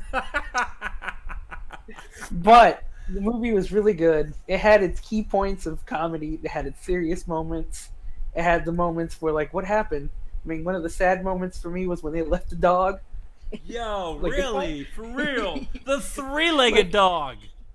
Yeah, Cody. Like, yeah, they beat the guy beat Cody with a newspaper. Yeah. Yeah. Okay. He was like, "What's your dog's name?" "It's Cody." He's just like, "What?"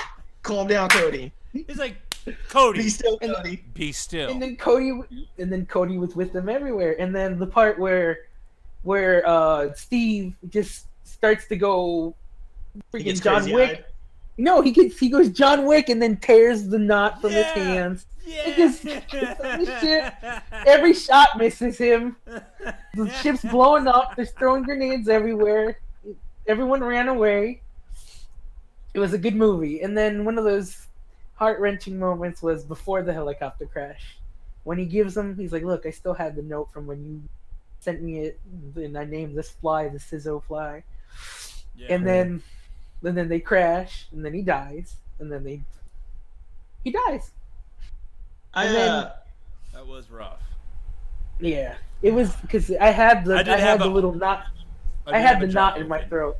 I did have the jaw open. I was like, oh, I did not expect him to die. Yeah, I didn't cry, but I had the little knot in my throat when you know you're about to cry. I was like, oh, that's pretty sad. And like they were gonna adopt him if he was still. You know, one of the things that really, really hit me was like, oh, he shoots blanks. That's what his wife said. Oh. So like, I thought they were gonna expand more upon that, like, oh, or fucking out him entirely. Yeah, like you shoot blanks, and then she really was the brains of that operation. She was. Morticia had it. Yeah, she was smart about everything, and it was a good movie. When they were like, well, based on the wildlife in the background and the quality of the call and the time that it took for him to call, this is where they are. And I was like, yo, for real? Yeah. And my favorite character throughout that whole movie was Pele, because he was singing those Pele was my boy, bro. Yeah. He was the bard. He was the bard. All those David Bowie songs in Portuguese. Oh man, that shit was great. Here's the thing, and you guys had some phenomenal scenes. I'll agree that all of them were really good.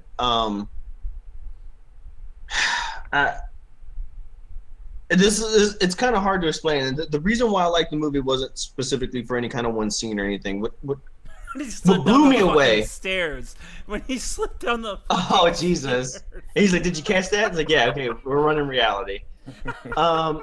But the thing that blew my mind, like literally, like it captivated me. It sucked me in. It sealed the deal for me. Was right after he meets Ned, and Ned kind of introduces himself, and they have that little talk, and they decide that they're going to bring him on the crew.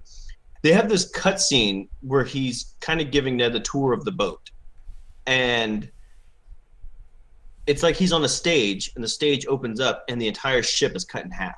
Yeah. I fucking love that shit about the movie. And it was fucking like it blew my mind, and I was like, the cinematography in this film is so goddamn on point. It's not even funny. And like I understand what you say about like the animals in claymation or whatever, but I thought it was really clever. I thought they were beautiful. Did something like that. Yeah, and just the different kind of like we all know what fucking fish look like. We know what a fucking seahorse looks like, but it adds to that universe of this. You don't know things, but he knows things. It reminds me of like a Tim Burton movie. Yeah, kind of. And I think the one thing that I liked most about the entire movie is that the characters aren't just blank fucking faces. They're not your generic action film. They're not,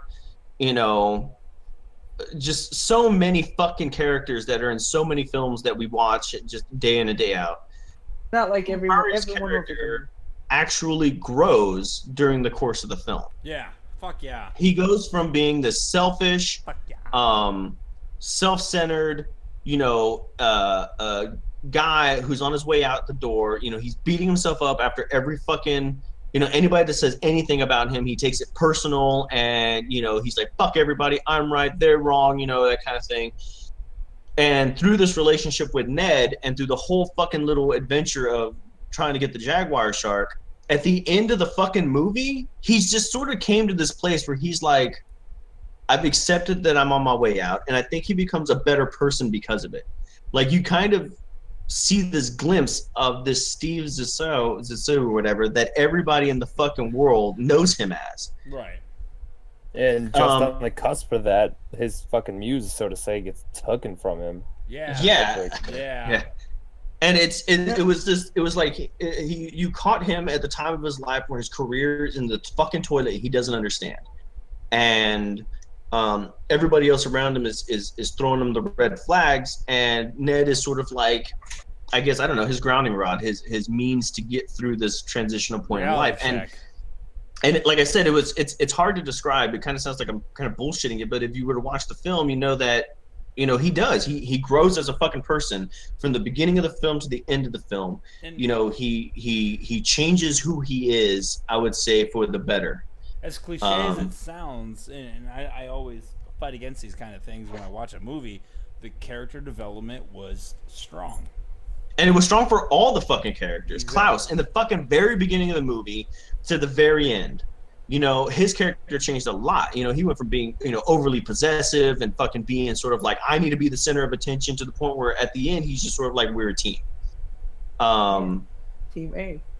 And the one thing that I also thought was really fucking cool was the similarities between Cate Blanchett's character Jane, the reporter who's pregnant, right, and Owen Wilson. Like in the very beginning, when they first meet each other, she starts asking him all these personal questions like, why did your father leave you? Why did he disown you? When did he contact you? And all these kind of things. And you realize that what she's doing is she's actually asking her own kid those questions, because her kid's father is out the fucking picture. And will he ever fucking contact her? Did he even know? You know, why did he leave, the child? Did he ever contact you? Why did you choose to seek him out?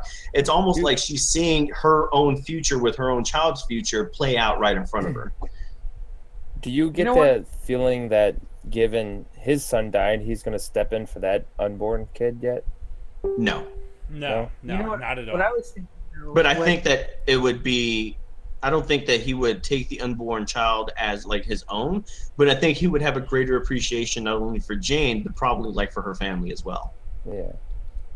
One of the things I didn't understand though was at the very, very end, he's just sitting there with his award, and Klaus's nephew comes out and he gives him the ring, and then they just walking out and they all go together on the boat. And this was my take on it. Was in the very beginning of the movie, he sat through the movie and watched it. Right. And they did the zoom in when he's yelling out for his homeboy's name. When his eyes are all bloodshot and shit. Yeah, Esteban. He's like, Esteban! Esteban! Esteban! And they're doing like this weird like zoom in on him. So he sat there and watched it, and they had a Q&A session afterwards. And from what I took from it, not saying that this has anything to do with the actual movie here, his character, but I think he was seeking for people to tell him that he did a good job. He was seeking that attention. He was trying, he wanted it. Right. And at the end, he accomplished his goal, and he didn't give a fuck what anybody said. He didn't even watch his own fucking film. He put it on for them, and he took off and went outside and fucking smoked his doobie or whatever, and was just chilling. He did what he needed to do, and he doesn't give a fuck about anybody else, which is kind of, where he should have been in the first place, because through the whole film, he's so worried about what other people think of him that it just completely takes over everything that he does. It's like, he's like, I lived it. I'm good. Yeah. Let's go. The award. He just went, get going. Yeah, he just left it. It didn't even fucking matter to him. I'm not gonna lie. During the film, I was kind of wondering, like, is he faking this shit? Yeah, I thought, honestly, when the guy said, "Why aren't you sending Shiva?" I thought, like, because he was trying to blame that he shot him or something underwater, like he killed Esteban or something. That's what I thought. The guy that was standing behind the railing was trying to get at him, and he starts fighting him. That was a fucked up thing to say, man. Yeah. I think that we covered it. Does anybody else have anything else that they'd like to say about the movie? The action scene was way better than a lot of action movies I've seen. The fucking, like, when they're coming up and they're ready to, after they blew up the hotel and they're running up, and then just out of nowhere, dudes start ripping shots at them. That shit almost had me like fucking PTSD, dude. Back to Op 4 kind of shit, dude. You know what I mean, Noodle? Mm-hmm. Like, it was just like, oh, surprise, cock bags, and like, how did they not die? Yeah, because they ransacked everything, and then they didn't find the guys, and then we went back, like, oh wait, let me check something, and there is everyone, and then I will have to say that the funniest part of that whole fucking movie for me, and this is really sad, like I literally bust out laughing. I had to pause the movie because I was laughing so fucking hard. And in hindsight, it's not really that funny, but for whatever fucking reason, I thought this shit was hilarious. And that is, they get to the island, they're running through the jungle, and Steve is like, "Hang on, everybody, we got the swamp leeches, damn off." And it's like nobody has him, and he's like, "Really?" I'm the only one? That's me, I'm the only one? Yeah. And he's like covered in these fucking things. But you know what? The stop profanity in laughing. that movie felt so natural. It didn't feel forced. It didn't feel fake. The profanity was real. I like that. Yeah. I like that part where he was like, "Why don't you just say the swear word? Because I'm trying to fucking stop before my child's born." And he's like, "Oh yeah, good point." That's fair. One of the parts that I liked was, "Oh, is that my espresso machine? Why do you have my espresso machine?" Oh yeah, because we fucking stole it. because they fucking stole it, dude. Oh, man.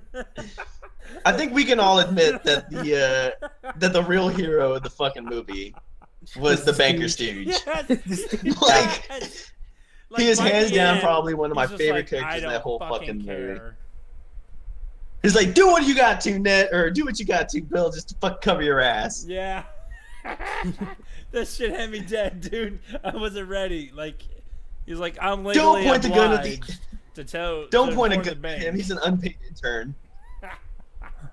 They had such good lines in it. Okay, so let's do pictures. Pictures. Do I just post it in the? I thought we'd do ratings first. But... Oh, you want to do ratings first? Yeah, ratings first, then pictures. All right, ratings first. So, Danny, how would you rate the film? 4 out of 5 minnows. Oh.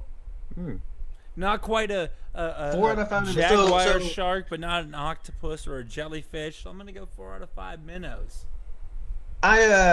I'm actually surprised by this because when we were kind of half talking about this yesterday, and we were like cutting each other off from saying anything. You seem to like really not like the film. Like you put off this persona where you were like, I don't fucking like it. And so I'm surprised you're giving it such a high rating. You're right. And when I watched it, I got halfway through and fell asleep. I did. Passed the fuck out. Ass out, passed out. Probably because I was tired or because it didn't keep my interest, one or the other. But when I watched it again and I got to the point where there was the action scene, that's what was like, oh, this is real. This shit's legit. I'm down. Okay. So 4 out of 5. It's like borderline 3.99, 3.89, but it rounds up. It rounds up to a 4. 57 to a... It rounds up to a 4. So all right, Corey, what was your rating? 5 out of 7 crayon seahorses. I like it. Nice. So I will say it's a rough start. Like it's a rough start. It is. Yeah, it is. Well, to me, it wasn't a rough start because I loved it from the fucking get-go. But I can see how the whole beginning would be boring, especially when they go to the island. It's like, Jesus Christ, you couldn't fucking try to break it a little easier? His cat got bit in the neck by a fucking rattlesnake. Yeah. What kind of cat was it? I don't fucking care. Tabby cat. I will have to say, though, is that it's probably one of the best soundtracks I've ever heard in a movie. The soundtrack was fucking tense. Yeah. They were all like David Bowie songs. No, even the stupid fucking like the keyboard mixes that they would do. Keyboard mixes, I fucking loved it. Like that, I just want that jam where he's like, yeah, well, Cousteau and his, pussies, used to fucking put headset in this, but we put a little rabbit ears so we can like tune in some tunes. And then he's just there, like he's kind of like head bobbing dancing to this fucking song. Dude, that dance had me dead. It was great. So Vic, what's your rating? Well, look, this is what I think, honestly. It was a rough start, but it was good. But once you've seen it, I don't think you'd watch it again for a good while until you forget what happens. So I'd give it a 4 out of 5 research sea turtle. The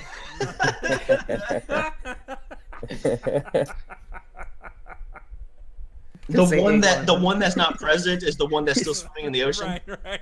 No, the one that's not present is the one they ate. Yeah, the one that wasn't dead.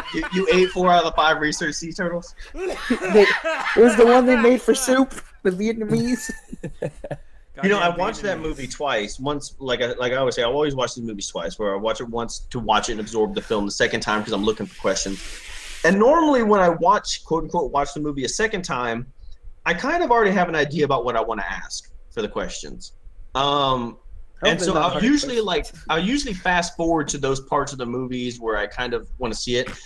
Last night at 1:30 in the fucking morning, I decided I'm going to lay down and go to bed. And I'm like, well, I should probably work on these questions. I ended up watching the full fucking movie again. And I plan on watching the full fucking movie Monday with Baby Girl.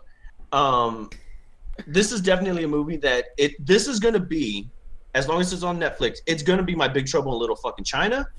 It's gonna be my John Bold. Carpenter's The Thing. Bold I can put this movie. Claim, friend. Bold. Claim. I can put this movie on and just have it running in the background and be perfectly fucking happy. So my rating scheme is, you guys already know it. If you have 2 hours to blow or 2 hours worth of blow, I say put the drugs down, watch the movie. You're gonna fucking enjoy it. Get past the beginning, and just I would say sit down and absorb it for what it is, and I think you're gonna have a great time. So that's that. Also, I can't stress this enough. Amazing soundtrack. Yeah, no. I would put it Absolutely up there fucking with, and it's a bold claim, I feel, but god damn it, what's the movie? I just had it and now it's gone. Nope, forgot it. It's called The Aquatic Life. No, I know that one. That one's it's probably got one. Wait, of you're the talking about soundtracks. But like Fifth Element? It's up there with Fifth Element, Nightmare Before Christmas, fucking Lord of the Rings, Star Wars. Yeah, their soundtrack is just so fucking good. I would compare this soundtrack to the Bastion soundtrack for video games. I wouldn't know. Well, I know because you haven't played it yet, asshole. I see you, troll. Anyways, pictures time. Picture time. So who's going first? I want to go first. I really do, because I feel like mine is just tits, money, tacos. All right, let's And do I'm it. so proud of what I did, and I feel like it was the first thing that came to mind when I saw this fucking scenes. Hold on, let me get it ready, because where are you? We waiting. Where are you? What is it? Oh, god damn it. Stop being such a pain in my dick. Okay. Hey there, Mr. It says drag and drop, but it's a lie. You're a liar. You're fake news. Hold on. Hold on. There we go. Shazam. And open. And upload. There we go. What is this? I'm so done with you. That's what I thought of, man.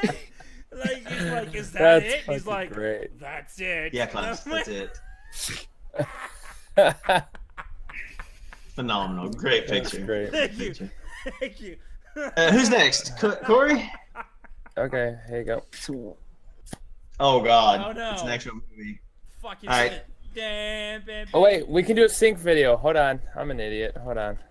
Okay, load up yeah, the let's do a sync video. Don't watch it. Don't watch it. Don't watch We'll do it. a sync video. Alright. Send the sync video link. The sync link. The sync the link. The sync link? Sync The sync link for the link? Yeah, click it. Alright. Okay. All right. Has anybody else in? It's a very. It's in. I think we're all in. No, there's only three. That's four. all right. Everybody good? Yeah. Okay. I know. It's 54 seconds. Get the fuck out. Yep. Nothing beats the Jane. We go hard on Earth. Allah Akbar. It's Ever. What are y'all still doing? loading. It's loading. It's Oh, okay. buffering. Oh wait, he's on the phone. Oh. Oh. Did you What are y'all open it? doing? Did you open it in Yeah. the app? Can you open it in the app? Can't- It sent me. It opened. no. He It, said, "Can you open it in the app?" it opened in the browser. So Who's having connection problems? Two of them. Vic. It's not no, me. because it's buffering for me. I'm Unwritten Robin, I think. Let's just watch it separately. Just This watch is it how it's gonna separately. be. This is gonna be great either way. So I'm All right, closing we'll do a this. countdown. Yeah, I'm closing the thing. All right, so watching it. 3, 2, 1, go. Oh fuck! I'm not ready. Oh, I clicked the wrong thing. Fuck ass. I picked the one on YouTube. Just didn't edit. Damn you, internet! Hold on, I gotta start it over. I can't hear it. There's no audio. Oh, Dude, I'm loving it. I'm fucking loving it. It gets better. What is he doing? What? What is...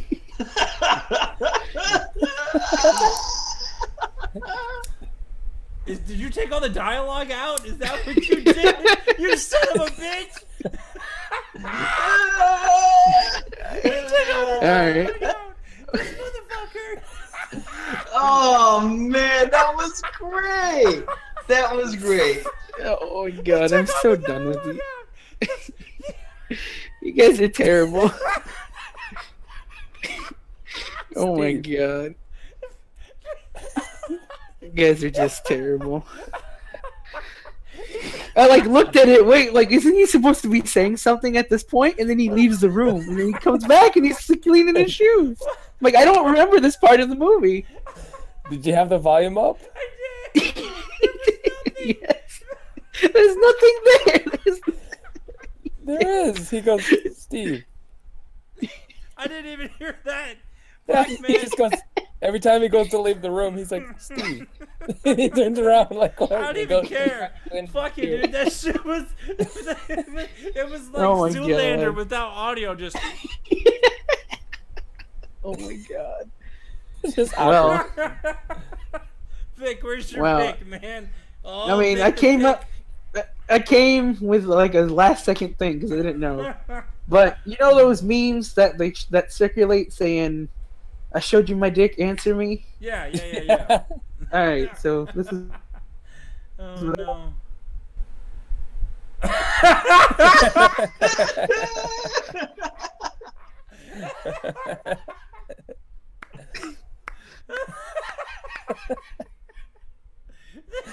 Collective dictionary. That was good. Amazing. Fuck. All right. Well, mine is not funny, I would say, but it is. It's my face. It's my face win. It's when Owen Wilson dies. Oh, never mind. Oh. Didn't realize. That's good. And that's the one thing I really liked about that whole thing. I wanted to say it in there, but it would give away my picture. Is that whole scene wasn't a model that they zoomed in on. No. That was their fucking set. Yeah. And there's a scene where he catches both of Owen Wilson and Kate Blanchett like sleeping together, and he storms off, and they're going to go have a talk in private or whatever. And so they're walking through the ship, and you can see all the cutout. Yeah. Like the steel beams cut, and then everybody's like walking back and forth the whole fucking time. When they steal all the shit from Hennessy's laboratory, the same thing happens too, and I fucking loved that, dude. The cinematography was great. It was phenomenal. It was like that kind of shit where it was like they could have went high tech. They could have tried to fake it.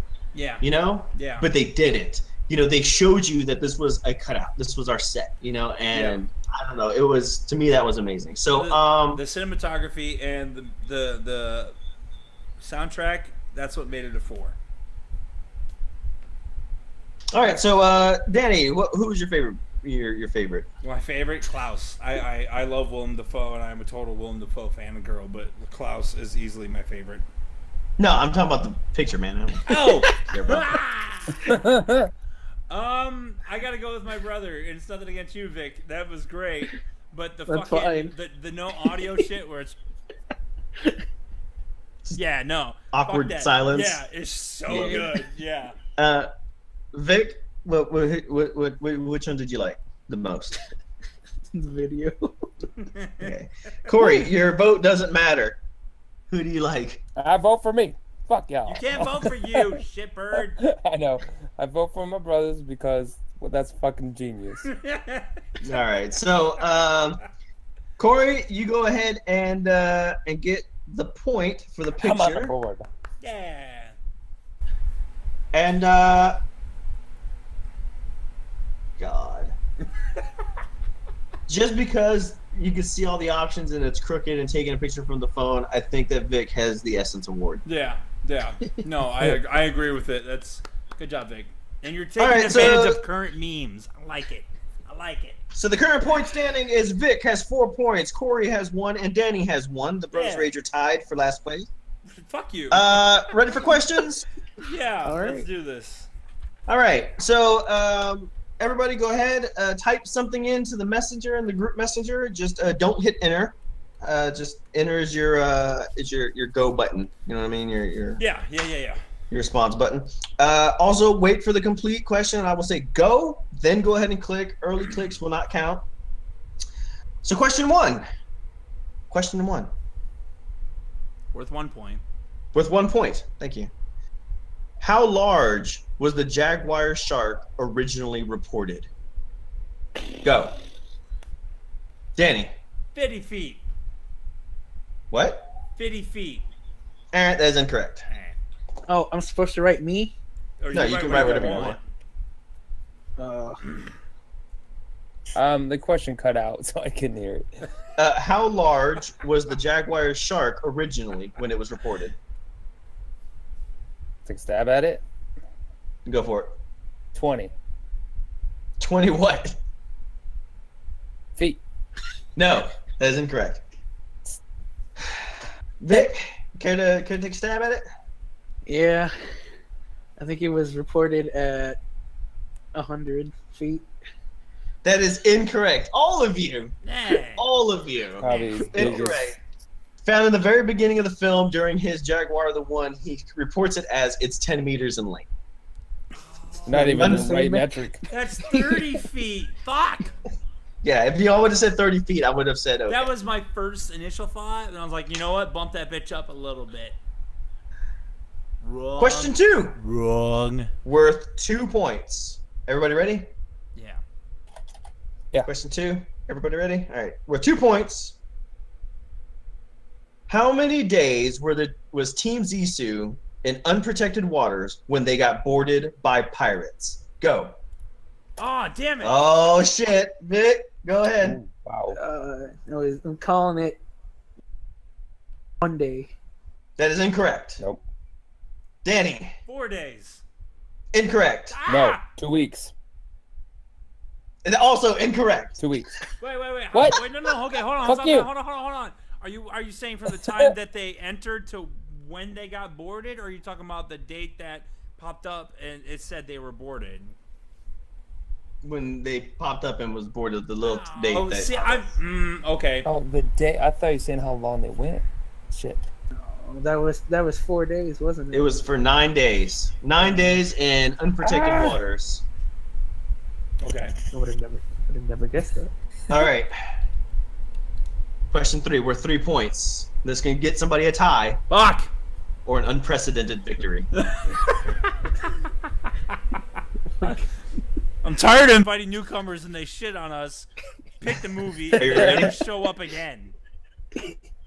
I'm showing up again, don't worry. Good. That's what they all say. All right. Question 3, worth 3 points. What kind of fish was used as bait for the Jaguar shark at the end of the film? Oh my god, I hit the button. I hit the button by accident. Nope. You go ahead, Corey.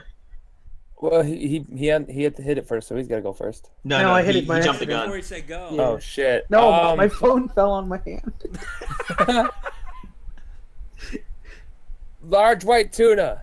That is incorrect. I know the scene too, and I can't remember the name of the I fish. know. Vic? You know what? I knew this was a freaking question. It was something like a sea lion something. Oh my god! Had the word lion in it. I know it did. No, it didn't. Completely wrong. Sure? Danny, go ahead. Pink snapper. No. We didn't get any questions right. Pink tuna. It was a rhinestone bluefish. See? What? A rhinestone bluefin. He said, on a rope. "See," like he was even close. because Ryan, I thought of the word lion with Ryan. He said, Oh, he said, "Motherfucker." So You should, now you it's should time give for one Jeopardy. Okay. Nobody got points. Nobody got points. Nobody is going to get the Jeopardy points. I need you guys to private message me. Oh fuck my ass, man. Can you tell me how to do that? Because I will. Hang on. I will. He's gonna have to figure it out via fucking phone. I sent you a message to just respond back to that. Tell me how many points you are willing to gamble. You cannot go more than your points. Vic has 4 points. Corey has 1 point, and Danny has 1 point. Once I get your your points in, then we'll go ahead and start the question here. Supposed to tell you how many, bitches. Right? Yeah, how many points you're gambling? This bitch gonna bet 0. No, he bet something. So, here's the question. Okay. Do I go back to group chat now? Yeah. No, you'll private message me. You'll private message me the answer.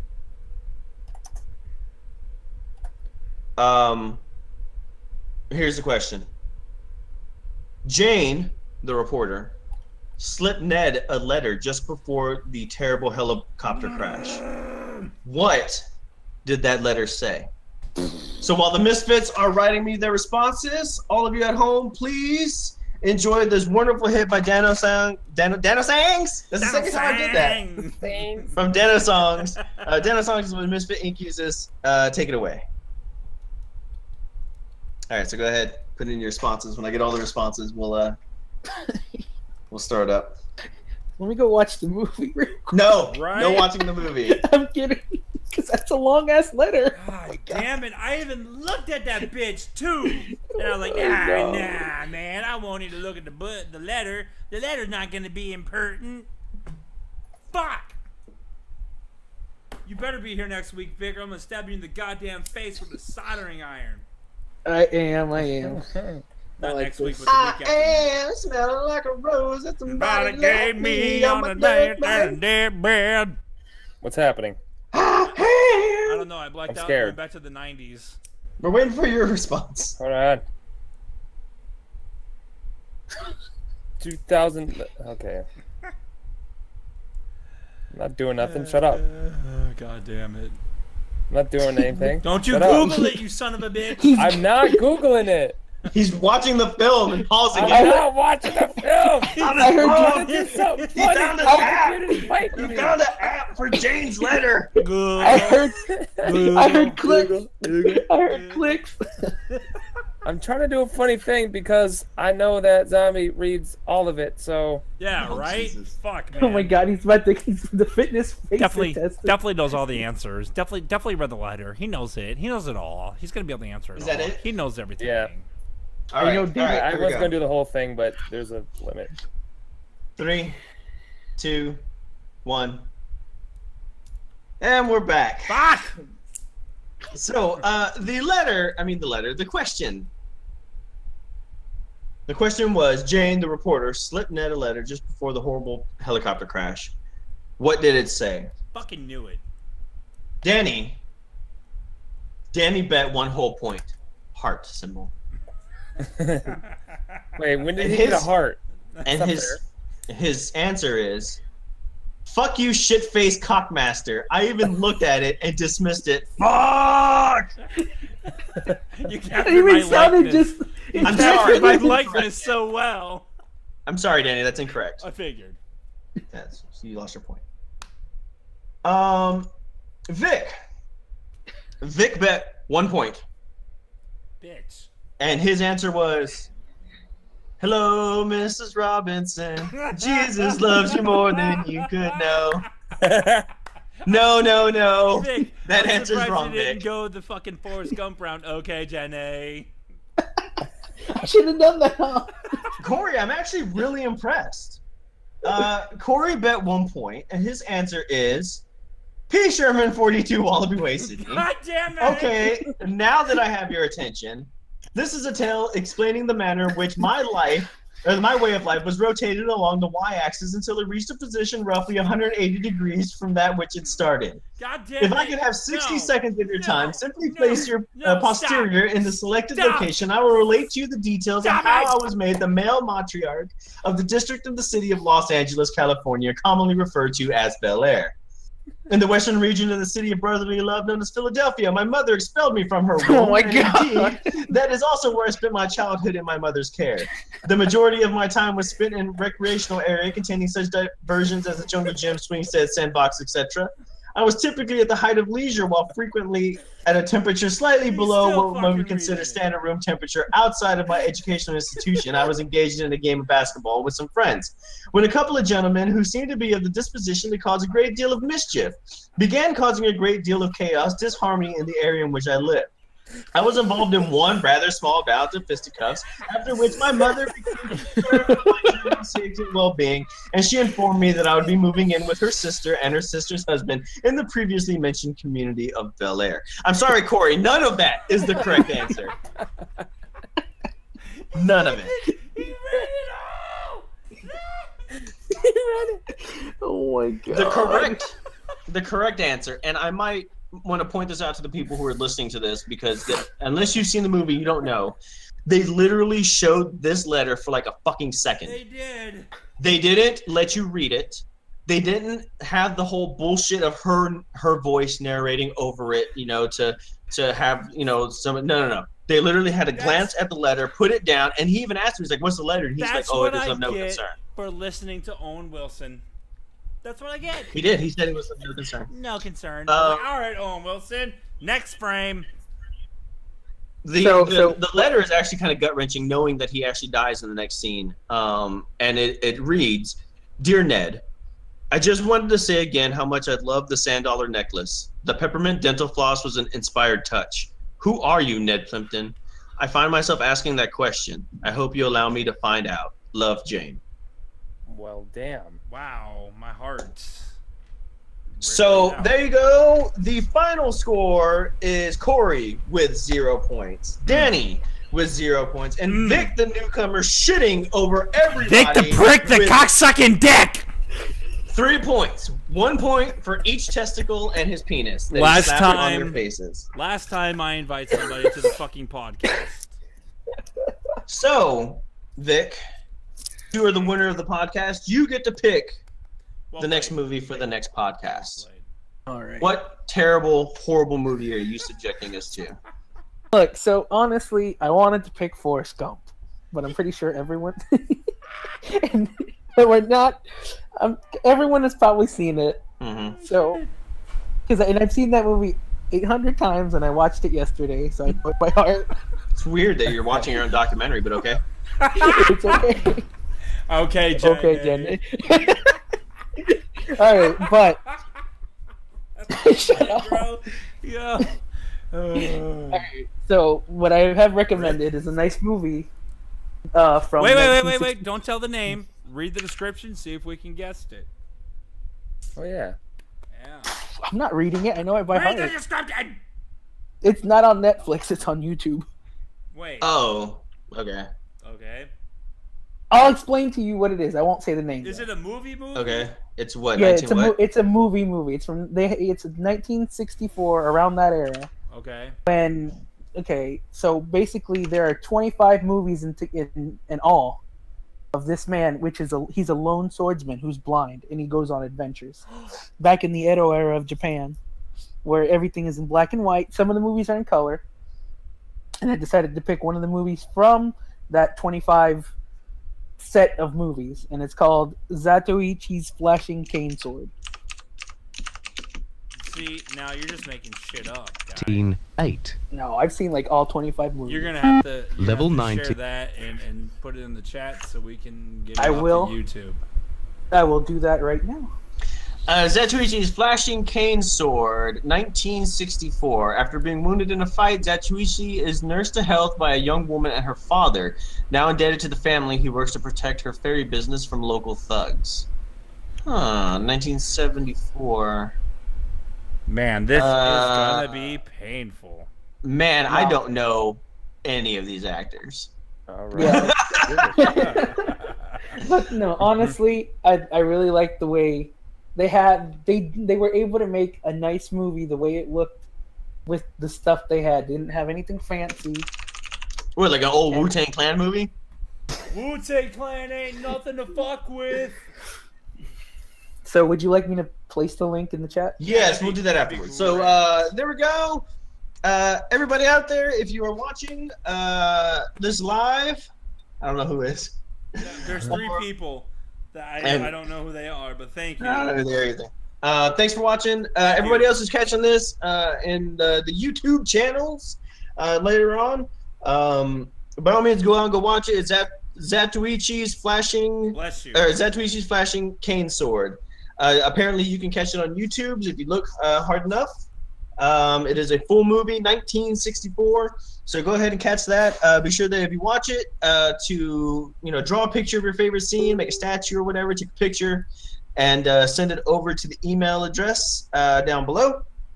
And I think that's about it. I don't have anything else. Is everybody good? Yeah, no, we're good. I think Vic, man, seriously, thank you, and we'll see if we can get anybody else from the fucking Rip Patrol to jump in this bitch.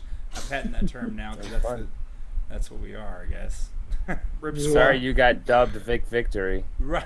Yeah. And Sounds he's like a the bad porno victor. name. VicVictory is the victor. Victor.